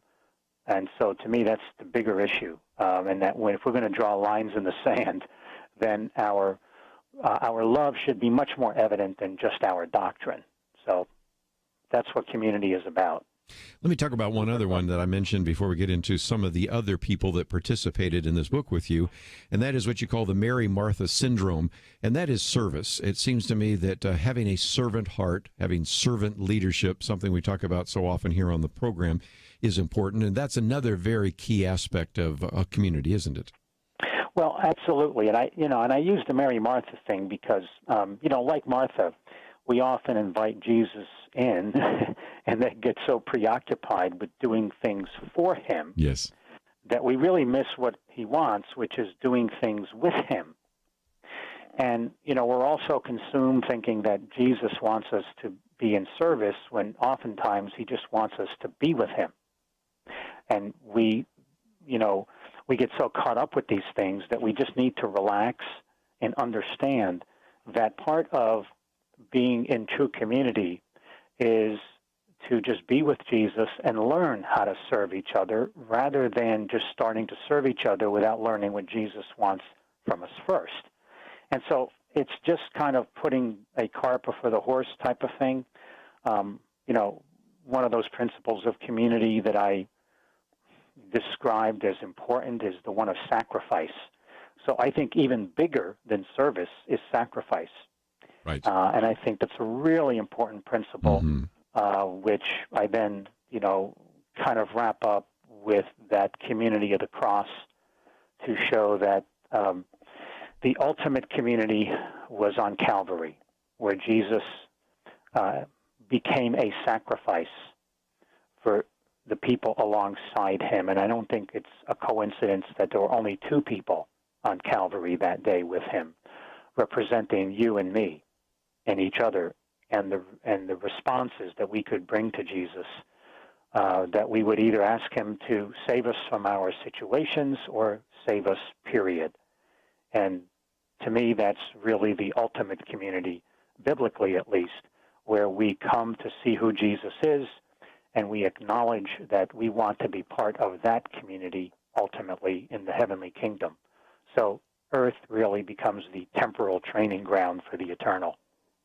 And again, since you're talking about service and sacrifice, that's, of course, the title of the one article there, or chapter by Delilah, who's, of course, the most listened to woman on radio, as well as some of the others. So talk about some of these individuals you invited to participate in the book with you. Yeah, I thought I would do a little something different and have guest chapters.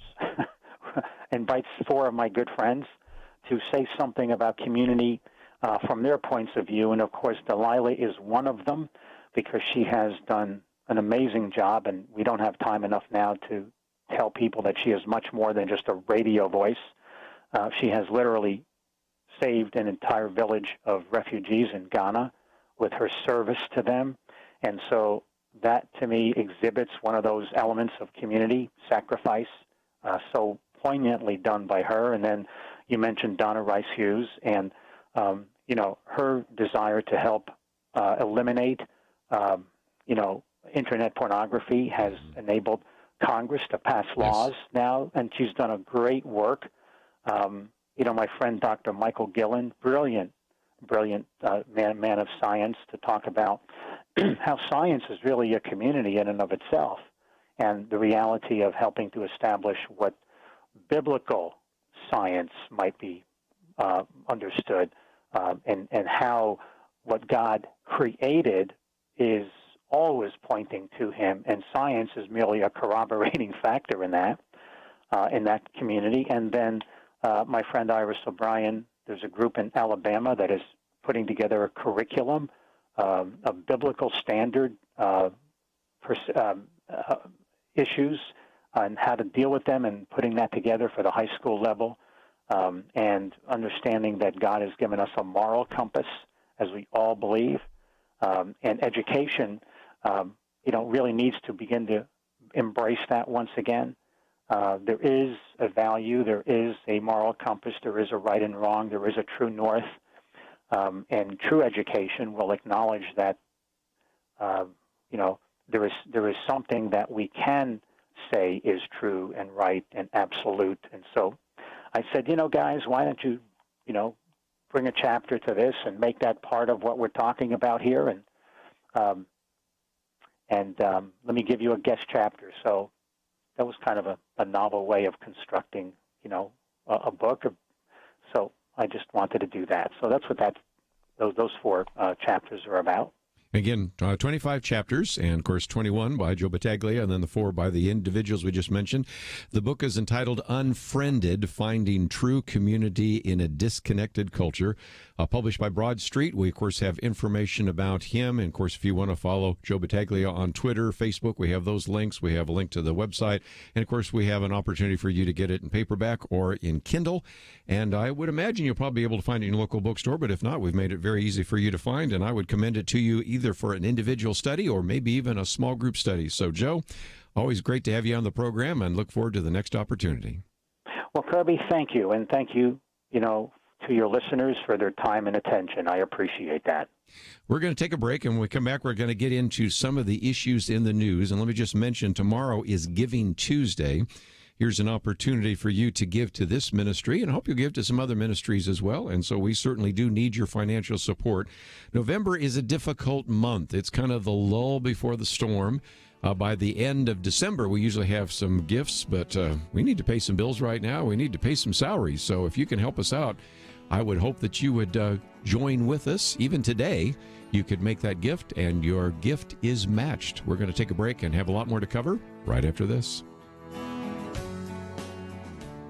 Christmas is coming fast, and between last week's Black Friday and Cyber Monday, there's been a whole lot of shopping going on. As you plan gifts for those important to you, let me suggest one more possibility. Give a gift to our nation. Our country is divided, and many have virtually given up on trying to talk about important issues. Conversations quickly turn to arguments. All heat, no light. But as those who care about our country, those commanded to love our neighbors, we must not lose hope. Tomorrow is Giving Tuesday, and in a way, your investment in our future is on sale if you give right now. What I mean is that we have a matching challenge on the table so that when you invest $100 in Point of View Radio, it becomes $200.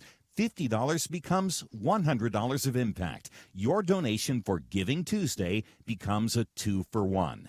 Give tomorrow, or make sure you get in on the match by giving right now at pointofview.net or by calling 800-347-5151. Invest in our future. Pointofview.net and 800-347-5151. Point of View will continue after this.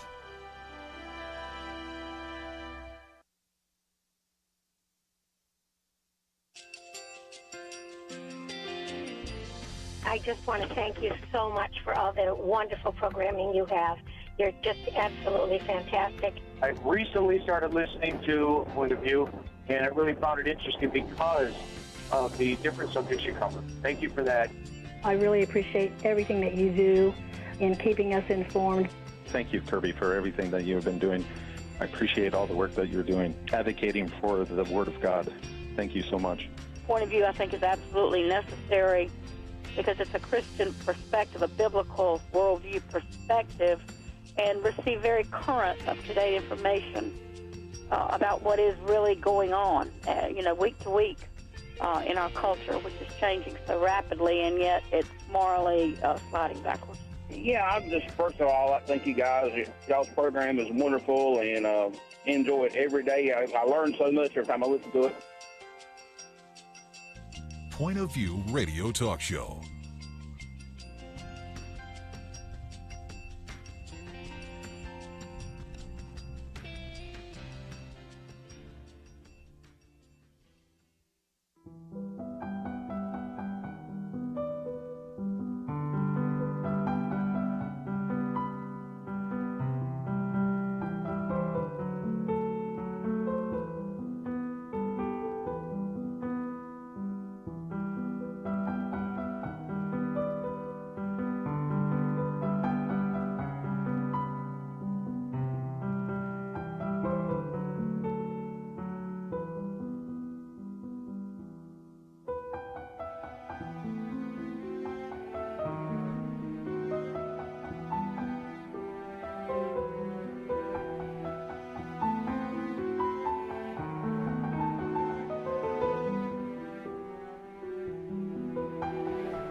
Hi, this is Kerby Anderson. You know, each day we take on the tough issues and provide a biblical perspective to them. The topics we cover are wide-ranging.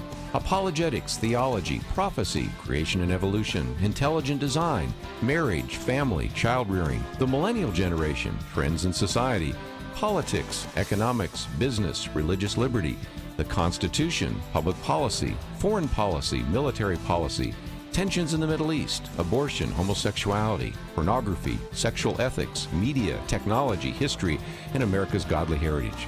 We talk about anything that affects your faith, your family, or your freedom. So don't go anywhere, because Point of View continues right now.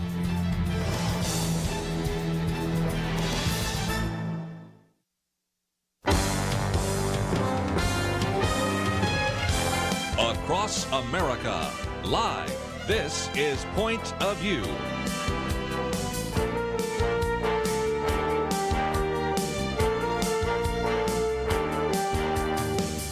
And now, Kerby Anderson. Let's get back into the issues in the news. And of course, we're going to spend a fair amount of time this hour talking about the caravan and the conflict at the border. So if you'd like to join us, 1-800-351-1212. Let me just, before we get to that, mention one other article that wanted to at least illuminate for just a minute, illustrate some very important points. And that is one where I call it Tax Cuts Prompt Record Tax Revenues. One of the questions that we have had surface on this program many times before is whether or not tax cuts lead to lower tax revenues. That's kind of the argument. Liberals and progressives over the years have said that when you cut taxes, what's going to happen is you're going to cut revenue, and it's going to cause deficits to balloon. Well, that is, of course, one argument. The argument that was being made about this time last year by the Republican leadership in Congress and also by the President, Donald Trump, was that when you cut taxes, along with cutting government regulations, that would ignite a stagnant economy. And so even though you might be cutting taxes that would lower the tax rate for businesses or the tax rate for individuals, a booming economy would actually increase revenue because of increased consumer spending, increased business investments. Well, that was the argument being made last year at the end of 2017. Now in 2018, we have a chance to kind of evaluate that. And it turns out that the latest government figures actually show that the president and the Republicans were right. October was the first month of the new fiscal year. The government has its fiscal year going from October 1st to September 30th. So now that we have the October numbers, we know that revenues for the month of October were $252 billion. Now, that might not mean a lot to you, but that means that our revenue for October was more than $11 billion higher this October than it was for last October. And last October was a revenue record as well. So what I think we're starting to see is that even though the tax rate went down, the revenue has gone up. I'll make a prediction right now. Don't make too many predictions on Point of View, but I think I can make this one with virtual certainty that revenue for November, which we're coming to the end this week, I predict that those will be record-setting as well. Now, I understand that this sometimes can be confusing because, you know, you would think, well, if you reduce the tax rate, then you would reduce the amount of taxes you take in. But you've got to understand that we are in a dynamic economy where the general public, I think, needs to understand that. Members of Congress need to understand that. Cutting taxes doesn't always mean that you're cutting tax revenues. Actually, in this case, just the opposite took place. Cutting taxes increased tax revenues. So the bottom line is we have more money coming into the federal treasury this last month of October than ever before. Now, you got to recognize that we just had an election, and Democrats are going to take control of the House of Representatives. So you would think that since the Democratic leadership and the presumptive Speaker, Nancy Pelosi, have all sorts of things they want to spend money on, that they would welcome this. And if you thought that, you would be wrong. We have, of course, had the House Minority Leader, Nancy Pelosi, the presumptive new Speaker of the House, already earlier this year talked about these tax cuts as crumbs for individuals. Didn't feel like crumbs to me, or for maybe you as well, when you see that you're not paying as much in terms of taxes, but nevertheless. And she's also made it very clear that one of the most important legislative agenda items will be to roll back the Republican tax cuts. So this will, of course, not happen, because even if indeed she is able to get the House of Representatives to actually vote to repeal the Republican tax cuts, that bill would have to go to the Senate. I don't think she can get enough Democrats and a few Republicans to vote for that, nor would they have a veto-proof majority in both the House and the Senate to actually overturn a veto from President Donald Trump. So I think the tax cuts are here to stay, at least in the short term, but you're going to have probably a show vote to say we are against it, and of course that will be used in some of the campaigns. And even though they're going to say we don't like the tax cuts, they will like the additional revenue and will benefit from that as well. So I just thought I'd mention that, and it's the second article we've posted on the website today, just in case you'd like to read that. Might even post it or take some of the facts and figures and use it. I've got a commentary coming out next week that you could post as well. But let's make our way to the border. Thousands of actual migrants from Central America, a lot of them are from Honduras, I'm going to say more about that in just a minute, are in makeshift shelters in Tijuana because they're waiting for a chance to apply for asylum in the United States.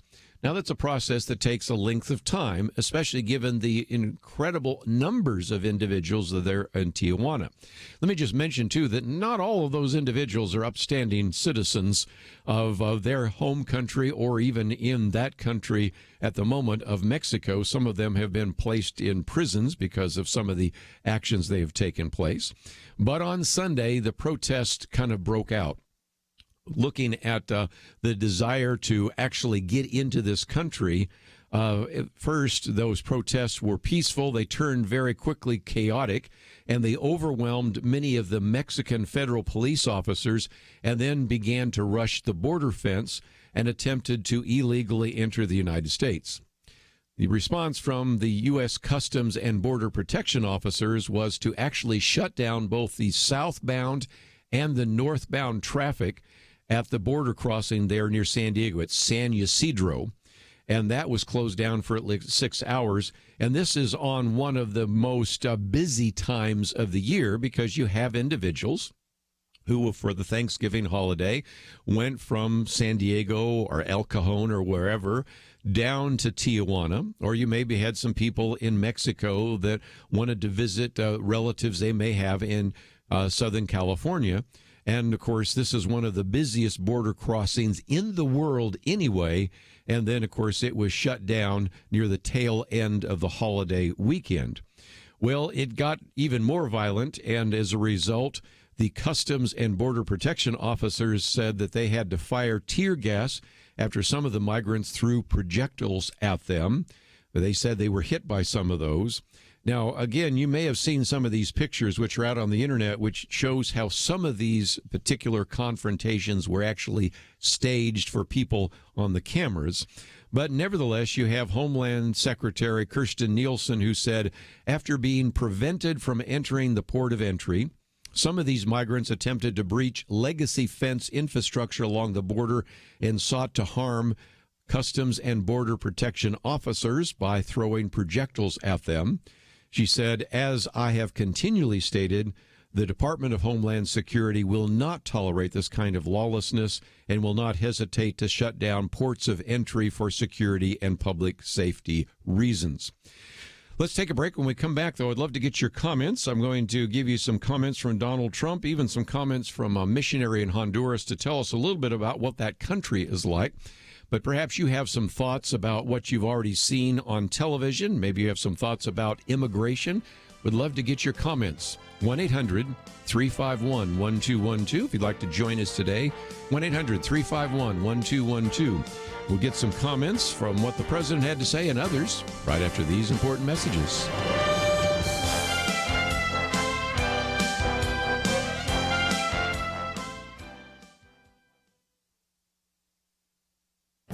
This is Viewpoints with Kerby Anderson.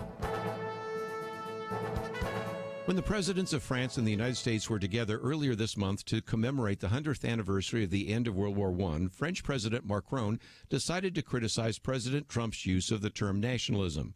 President Macron argued that nationalism is a betrayal of patriotism because it will actually erase what a nation holds dearest, its moral values. Senator Marco Rubio responded to that claim in an op-ed in the Wall Street Journal. He believes that the French president got everything exactly backwards. He said it is through the nation that moral values can be upheld and sustained in America. Our ideals are deeply entwined with our national traditions and institutions. Senator Rubio went on to explain that what makes America exceptional is that our values are built into our national identity. While we have never been completely true to our founding ideas, for more than 2 centuries, each generation has fought and succeeded to move us closer to them. He also quoted from President Abraham Lincoln, who spoke of a united American spirit in his first inaugural address. He said, "The mystic cords of memory stretching from every battlefield and patriot grave to every living heart and hearthstone all over this broad land will yet swell the chorus of the Union when again touched as surely as they will be by the better angels of our nature." Critics of President Trump want to remind us of the negative connotations of the word nationalism. That is certainly true as well. However, I appreciate the fact that Senator Rubio wants to remind us of the importance of national pride and patriotism, especially in a country that is defined more by its ideas than by any ethnic or religious cohesion. I'm Kerby Anderson, and that's my point of view. Take Kerby and the Point of View team with you on the go with the Point of View app. Search for Point of View Radio at the Apple or Google Play stores.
You're listening to Point of View, your listener-supported source for truth. If you'd like to join our conversation, 1-800-351-1212.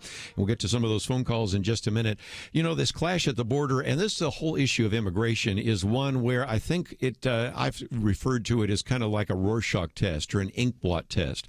You know, people see an ink blot and they'll see different things. And oftentimes you'll see what you want to see based upon your assumption. If you come to the whole question of immigration by saying, well, first and foremost, we need to have the rule of law, and you apply principles like Romans 13, that we should obey government and that there is a need for borders, then you see this as almost like an invasion. If, on the other hand, you look at some of the biblical passages that talk about having compassion to the widows, the orphans, the alien, the stranger, the sojourner, you say, well, we should be more compassionate towards those individuals. I don't think it's an either or. I think it's a both and, but it is interesting how oftentimes people seeing these events come to very different conclusions about that, and we'll see this as we open up the phones in just a minute. Let's talk about at least the response from the president of Mexico, the president of the United States, and the border agents. First of all, the president of the United States, Donald Trump, I'll just read his tweet that came out. Mexico should move the flag-waving migrants, many of whom are stone-cold criminals, back to their countries. Do it by plane, do it by bus, do it any way you want, but they are not coming into the United States of America. We will close the border permanently if need be. Of course, it was closed for about 6 hours, but that's not quite the same. And again, as if you're just joining us, the U.S. Customs and Border Protection Agency suspended both northbound and southbound crossings at the San Ysidro port of entry. That happened at about 11:30 yesterday. And also said that the pedestrian crossings had reopened a little more than 4 hours after that initial closing, and the vehicle lanes reopened at about 5 p.m. local time, which was almost 6 hours later. The reason is, again, that some of these actions were taken by the Customs and Border Protection agents was they shot several rounds of tear gas after some migrants attempted to penetrate various points along the border and threw what appeared to be rocks, but some projectiles at those individuals. What's the response from the Mexican government? Well, they said that they would immediately deport the migrants who tried to violently breach the border. The Mexican government described these events as acts of provocation that were far from helpful for the migrants' objectives, obviously. And you might just say, has this ever happened before? In some respects, what happened over the weekend is unprecedented. Let's go back to 2013. During the Obama administration, Border Patrol agents used pepper spray to fend off a crowd of approximately 100 migrants attempting to rush the San Ysidro port of entry. And again, there were some times where rocks were thrown there as well. So that just gives you a little bit of an idea. Along the way, I always like to take some phone calls. So let's head first to the state of Kentucky. Andy, what's your point of view on this issue today? Well, first, I'd like to say that I don't want to come across as being racist or anything like that, because that's not what it's about to me. You know, anybody that wants to come into America legally and goes through our, immigration policies, follows our immigration policies, I have no problem. But I have to say I'm firmly against just totally open borders where anybody that wants to can walk across our border and come to our country. I just don't think that's right, especially for the immigrants that have done it legally for centuries. Well, and again, my argument in our little booklet that we make available on a biblical point of view on immigration, let me take your point first, and I'll take the other one in just a minute, is that there is the idea of a rule of law. And really, a country that does not control its borders isn't really a country. And I make 3 points. First of all, it's an issue of national security, as we're going to find out in just a minute when I read from this missionary in Honduras. There are individuals that are coming to our country who intend us harm.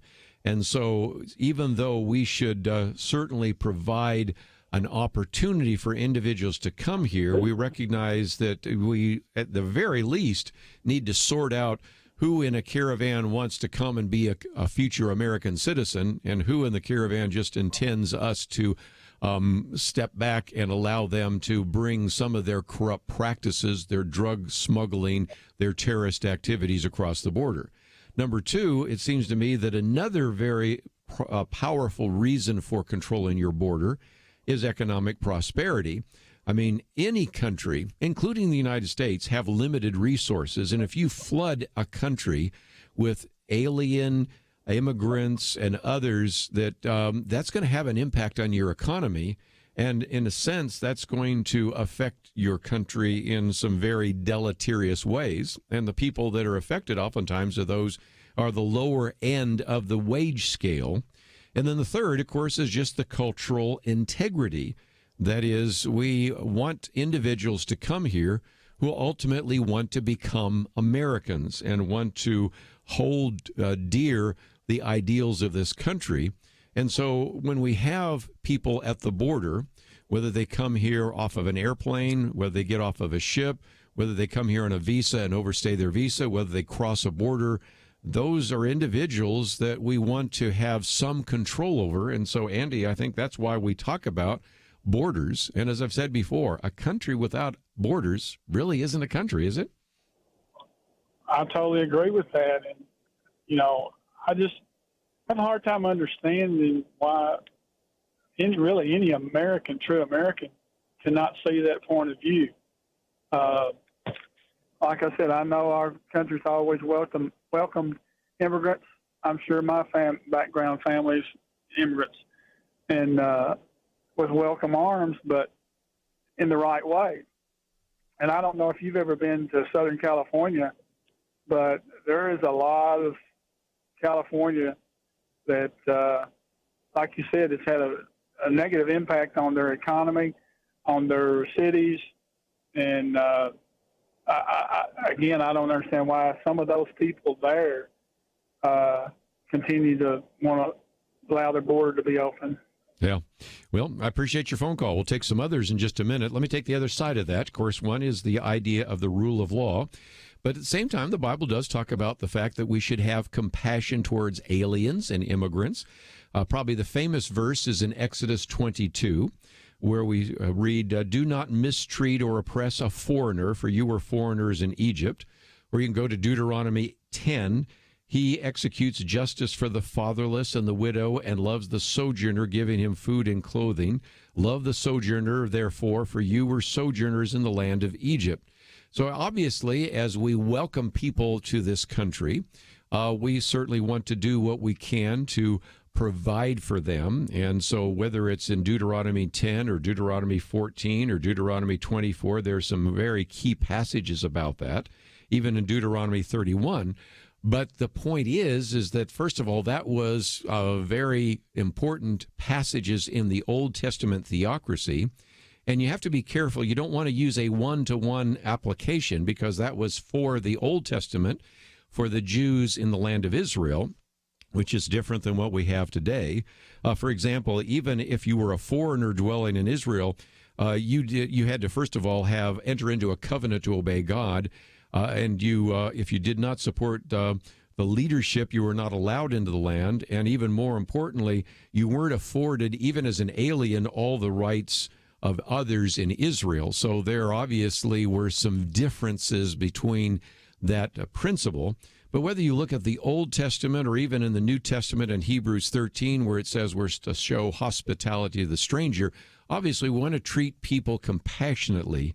But when individuals rush our border, I do believe that those individuals that were part of the Customs and Border Protection had to do something. And so we're going to hear all about how some of those individuals were mistreated. Of course, you're even having people say these are like the Jews escaping the Holocaust. No, that's not quite the same. Or that we were gassing kids. Well, again, this was tear gas. And of course, I have a real good principle. If you don't want your children to ever get in contact with tear gas, then don't rush the border, and then your kids won't actually face any kind of tear gas that might affect their face and their eyes. So I have some solutions for that. But when we come back, I want to take some more phone calls. 1-800-351-1212. Also want to read for just a minute a story that comes from an individual that has been living in Honduras, American citizen who has served as a missionary there, but just reminds us of what it is like in the Honduran culture right now and why this caravan has been moving towards our southern border. So if you'd like to join us, love to hear from you. 1-800-351-1212.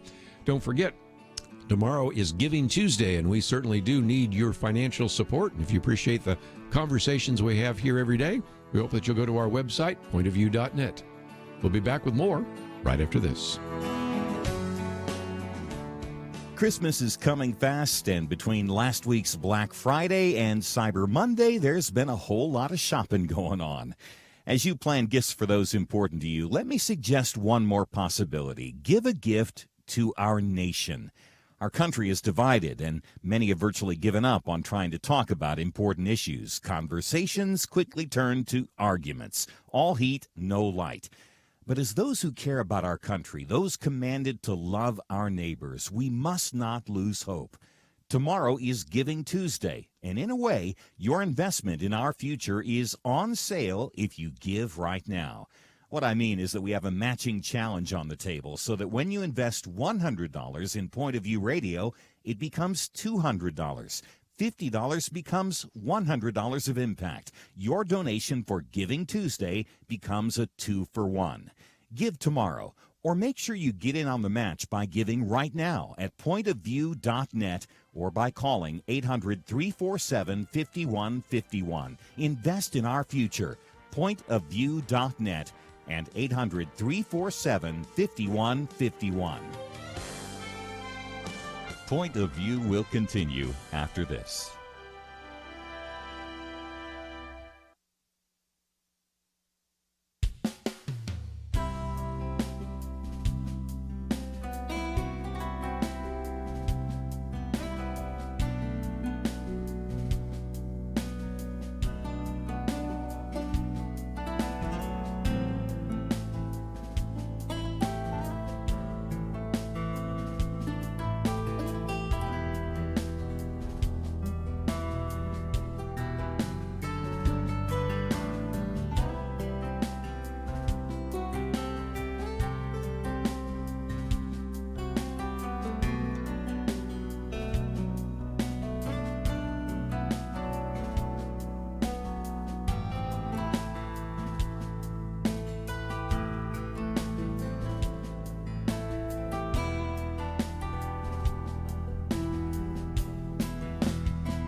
You are listening to Point of View. The opinions expressed on Point of View do not necessarily reflect the views of the management or staff of this station. And now, here again is Kerby Anderson. Final half hour, if you'd like to join our conversation, 1-800-351-1212. Let me just mention that before the hour is up, I'd like to maybe just mention briefly, maybe I'll do that in the last segment, Google, Facebook, and the creepy line. That's one of the other articles we've posted. It illustrates only so well how these two companies, Google and Facebook, or if you can look at the big tech four, they control information like Big Brother, and it is amazing. So I wanted you to know about that as well. But let's take some phone calls along the way, and also want to share a little bit from a missionary in Honduras about what it is like there and why we should pay attention to those people coming to the border. But let's first of all head to Arizona. Brenda, thank you for joining our conversation today. What would you like to add to the discussion that we're having? It's on the immigration. My parents, my in-laws, they met in a concentration camp. My mother-in-law had two young children, a baby and a toddler. She endured horrific things. My father-in-law, he was a pilot. He fought alongside the United States soldiers in Great Britain. Also, he was shot down. This is how they met, was in the camp. And so the United States has shut its borders down and said no more war refugees when the war was over. So they were not granted automatic immunity. My father-in-law, they were relocated to Mexico at the end of the war. And so my brother-in-law was born in Pueblo, Mexico. And by the time my father-in-law had saved up enough money to get the family into the United States in 1951, it was $2,000 per person, and that was a lot of money for a man working on a fruit farm. He drove from Pueblo, Mexico, all the way up into San Diego to pick fruit to earn money. So when the Hispanics say they're the only ones doing these jobs, that's not true. You can't go by that anyhow. It took him a long time, and so by the time he saved up $2,000 per family member to get into the United States, they were stopped at the border in Tijuana because my mother-in-law was pregnant with my husband. So he was born there in Tijuana because they wanted $2,000 more to get in for an unborn child. And so my father-in-law, he drove back and forth for many, many years, at least 6-7 years.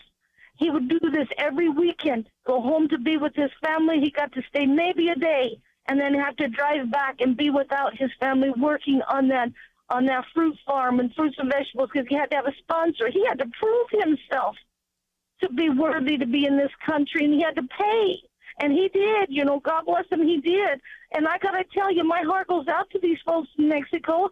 I don't blame them. I'd do the same thing if I were in their position. I would sneak across the borders many times as it took. However, I got to keep in mind, I'm breaking the law against another country, and I don't know what would happen. If I went to Mexico and broke a law, I'll tell you, I wouldn't want to spend no time in their prison or their jail. No, I would not. That's right.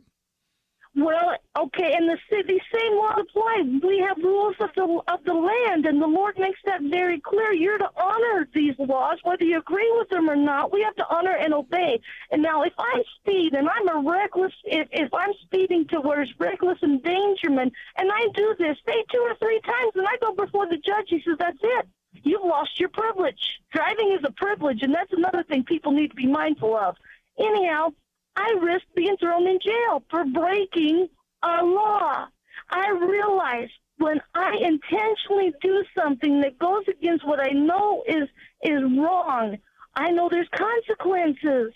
And a girlfriend of mine, an illegal man, hit her on the freeway. She goes before the judge. Her car's totaled. She's out everything. She's a single mom of 2 kids, barely getting by. Now she's got a totaled vehicle, and the judge says, well, he's illegal. He's got no driver's license. He's got no insurance. There's nothing to get from him. And he had done this before, and yet he wasn't deported. This has just gone on for too long. And then these men that are coming over here and violently raping young girls, that's another issue all in itself. Just because it's not being told on the CBS and ABC and NBC News doesn't mean it's not happening. Yeah, they're filtering everything we're hearing, what they're deeming we need to hear. And our president is spot on, and think I just lost her. Okay, anyway, I think I got the point. I didn't cut her off. I think she just lost her phone connection, which gives me a chance to go to another caller here in South Carolina, WHBJ. Tom, what would you like to add to our conversation today? Good afternoon, Kerby. Just a couple of points. Been paying attention to the folks that are advocating for open borders, and by and large, they're the upper class, affluent people, rich people that typically live in gated communities or, upper class communities. My question to them would be, would they be willing to let these illegal aliens come squat on their property? Of course not. They isolate themselves from the rest of us people. And number two, commenting on the situation that the missionary in what country was it you said? Honduras, and I'll get to it in just a minute. Sure. Well, where would the United States be if the colonists in 1776 had decided to pack their bags and leave instead of stay home and straighten out the mess in the country and form their own country? Good point. Tom, first of all, on your first point, Victor Davis Hansen's been on the program with us many times before, and he's pointed out, I think, years ago, and I really appreciate that he's noticed, living in California, that there's two Californias. There's one where you have a lot of individuals that have immigrated there legally and oftentimes illegally, and the impact that it's having there. But then when he leaves from his farm to then be at the Hoover Institution, which is at Stanford, the people there are far removed from the impact of any of that. They live on the wealthy coastal part of California. And whether you look at California, which he uses as an example, or a variety of other places around the country, let's face it, the people that are going to be most adversely affected by people that come here illegally and do not want to obey our laws are the people that are not in gated communities, the people that are going to be most affected by their wages going down or not rising because there is cheap labor to be obtained by people that are here illegally that cannot report to OSHA or to the Social Security Administration certain abuses because, after all, they're in kind of a dark part of the economy, and so as a result are hidden from any kind of justice. And so there are certain individuals that can piously talk about bringing immigrants in, having open borders, because it really doesn't affect them. And candidly, I live in a place now where I'm not as affected as much as when I lived in other places in the Dallas-Fort Worth Metroplex. And so I'm the same way. I say that it's real easy to say, well, let's just have open borders. Let's bring everybody in because it doesn't affect you. But guess what? They would definitely have a different mindset, as you pointed out, if all of a sudden they were able to pitch those tents, which are right now in Tijuana, out on their green lawns. And back to the issue of Honduras, I thought I'd just read this real quick piece. It's in the stream, so you can read it in its entirety. Jennifer Canales actually is a missionary in Honduras, and she talks about running into her husband as she was going to a class, and he was scared. And she then tells us about the fact that her husband, who actually is a Christian pianist and organizes youth choirs, and has really a passion for mentoring at-youth teens, was kidnapped by local gang members. He was beaten within an inch of his life, and it's amazing that he survived. But somehow, even though they threatened him with death, he admitted that they should then take his life. For some reason, they let him go. And then talks about the fact that he stumbled through a pineapple field, hardly able to walk, came to the police, and they immediately helped him go to the hospital. But the whole time she's there with the police, she's thinking, don't help him. We can help him in the hospital. Go get the guys, because he told them exactly where they were, but they never did anything. And the point she makes is that she says, look, this is a very complex matter, and I do not claim to be an expert or hold all the answers, but I do affirm that part of the problem right now is the lack of public order in Honduras. And as a result, what you have is situations in which the police simply will not go and prosecute individuals. Even when they're fully informed, they will do nothing.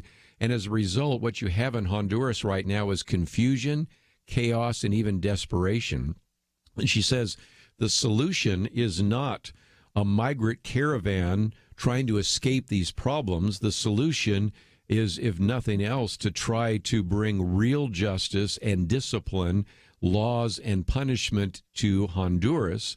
And frankly, her argument is if you let one caravan in, you'll have many more caravans. And the solution to Honduras is not having people escape the country. The solution is for us maybe even to have some kind of transparent, overseeing international community to begin to foster justice and to create a prosperous nation. So it's a reminder as to why people want to leave, but it's also a reminder of the kind of people that want to get into our country. But if you'd like to join us, 1-800-351-1212. We'll take some more calls right after this.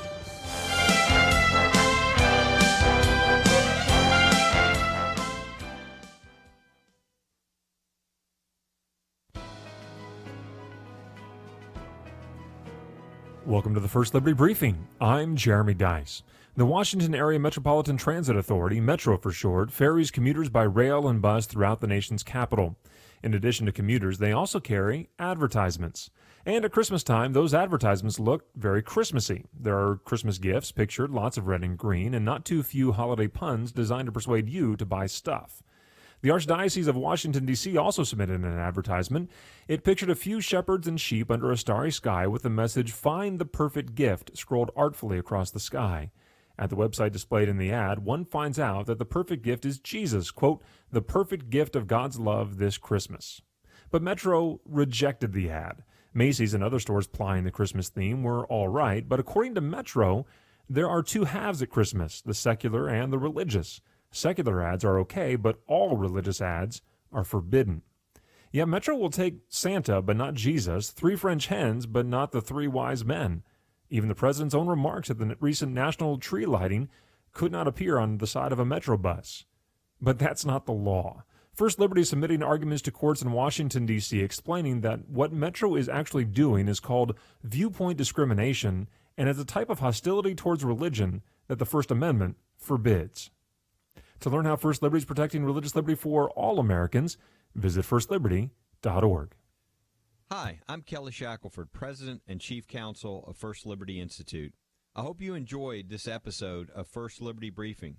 You can learn more amazing stories about how everyday Americans are standing up and saving religious freedom. Just visit firstliberty.org. You'll be inspired, educated, and informed. Visit firstliberty.org right now.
Now, back to Point of View, your listener-supported source for truth. Back for a few more minutes. If you'd like to join us, that number is 1-800-351-1212. If you don't get through today, just recognize that tomorrow we'll have some more conversation.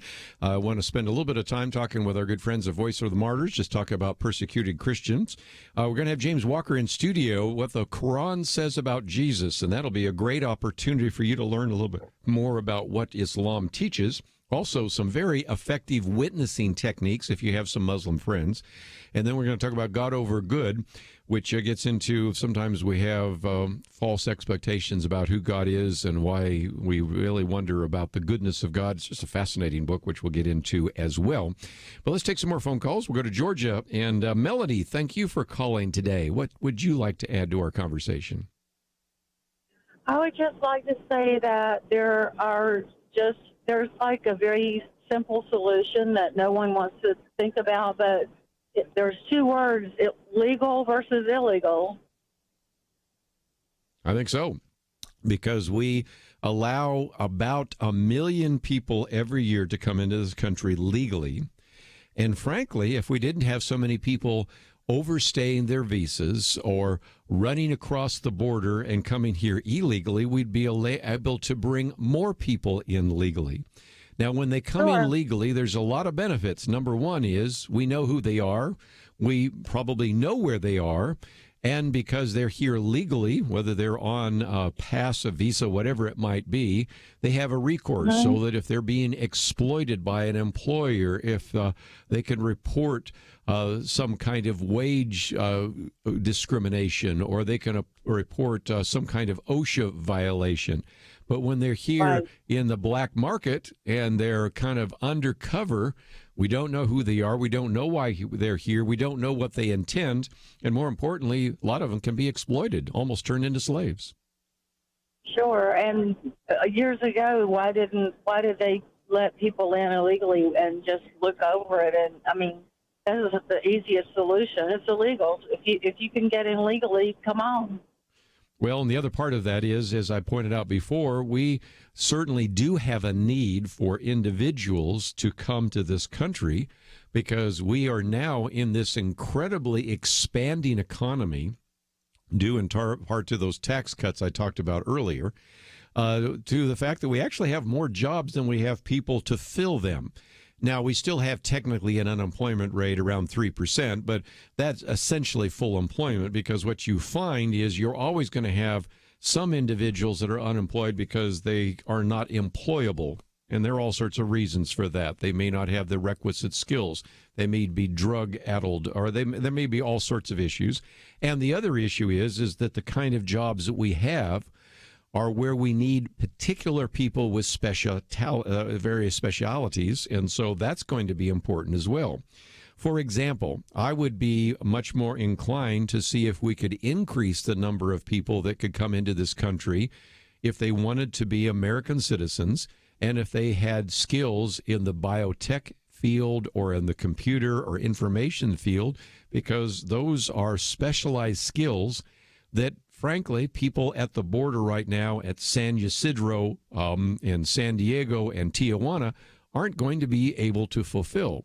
So we have some real needs, but let's fill those needs with individuals that want to be here as Americans, or at least give them a visa to work here for a time in terms of some kind of permit. But when you have the country in some places just flooded with people that are here illegally, it prevents us from bringing in more people legally that could actually fulfill those particular needs. So if nothing else, I think it's just a great illustration of the fact that there is a very fundamental distinction between legal and illegal. And of course, as I've pointed out before, I know some people don't like to hear this, but if you break the law when you come into this country, usually it's not the only law you break. I wrote a commentary years ago in which somebody was documenting that once you're here illegally, you have to, by definition, do some other things illegally because you need, a Social Security card if you're going to go and work somewhere. So you're going to have to get a phony Social Security card. You're probably going to need a photo ID. So you're probably going to have some kind of counterfeit IDs. And pretty soon you find that once you break the first law, it's almost like a row of dominoes. There are a series of other laws that end up being broken as well. So it isn't just one of those situations where, well, they just came in here illegally, but from that moment on, they were a fine, upstanding citizen in America on a pathway to citizenship. Doesn't usually work out that way. So if you'd like to join us, that number is 1-800-351-1212. Let me just, before I take another phone call, mention that the other article I've posted here today is one that I'd like you to read. We've spent a lot of time today talking about what's on the border, so we'll probably get back to this article in the future. But it's entitled Google, Facebook, and the Creepy Line. It's written by Kyle Smith. And really what he's doing is talking about this documentary that you can watch right now. For those of you that have Amazon Prime, it's called The Creepy Line. And it gets this idea from something that the Google CEO Eric Schmidt pointed out. He said that Google policy on a lot of things is to get right up to the creepy line and not cross it. And it actually begins to point out how, in some respects, Google and Facebook have become big brother. They collect enormous amounts of information, not just on what you buy, but everything else as well. Then they have a browser called Chrome, which also then sends information to Google. And then Google still wants to know what you're doing when you're not online, hence Android. So as soon as you log on, Android uploads a complete picture of everywhere you've gone. Facebook, of course, has been a source of news for information, and yet is at the same time censoring a lot of news items. And so he concludes by saying between them, Google and Facebook are effectively a duopoly, that's like a monopoly for two, with unprecedented influence over American lives and minds. The federal government is, meanwhile, a heavy user of Google products and has shown little interest in oversight. And so this is a concern, again, about our privacy and about information that is collected. And I wanted you to see that article, and we'll come back to it a little bit later. Let's get back to the phones, though, in Missouri. KTTK, Clarence, thank you for joining us today here on Point of View. Yeah, it looks to me like that people would be aware that we don't really need any aliens in here. We have 15,000 people going to be laid off here in a few days from GMC, and this looks to me like that we could retrain those people to do the jobs necessary. Well, that's the other part of it. I think you've got a good point, because retraining would be really important. I just think right now that if you're a young person and you have any kind of mathematical skills, go into computers. If you have any kind of scientific skills, go into biology and biotech. I mean, these are going to, and robotics and things like that. There are just all sorts of options for you.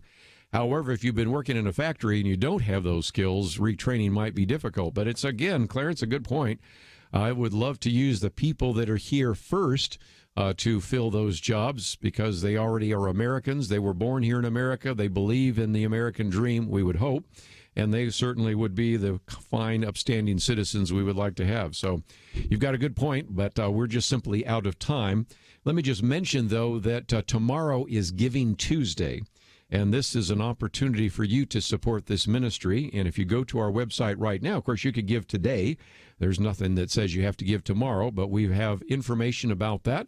We have a match on the table. So this is very much like what we've done when we've had the Truth Team. So if you have been thinking about giving to Point of View, can I encourage you to give today or at least tomorrow? You can go to pointofview.net, or just simply go to www.pointofview.net/Giving Tuesday, and we certainly need your financial support. November is a difficult month. It's kind of the lull before the storm, but we don't get a lot of our giving until the end of December, and so we need to hear from you right now. I want to thank Andrew and Steve for the help behind the scenes. Look forward to seeing you tomorrow right here on Point of View.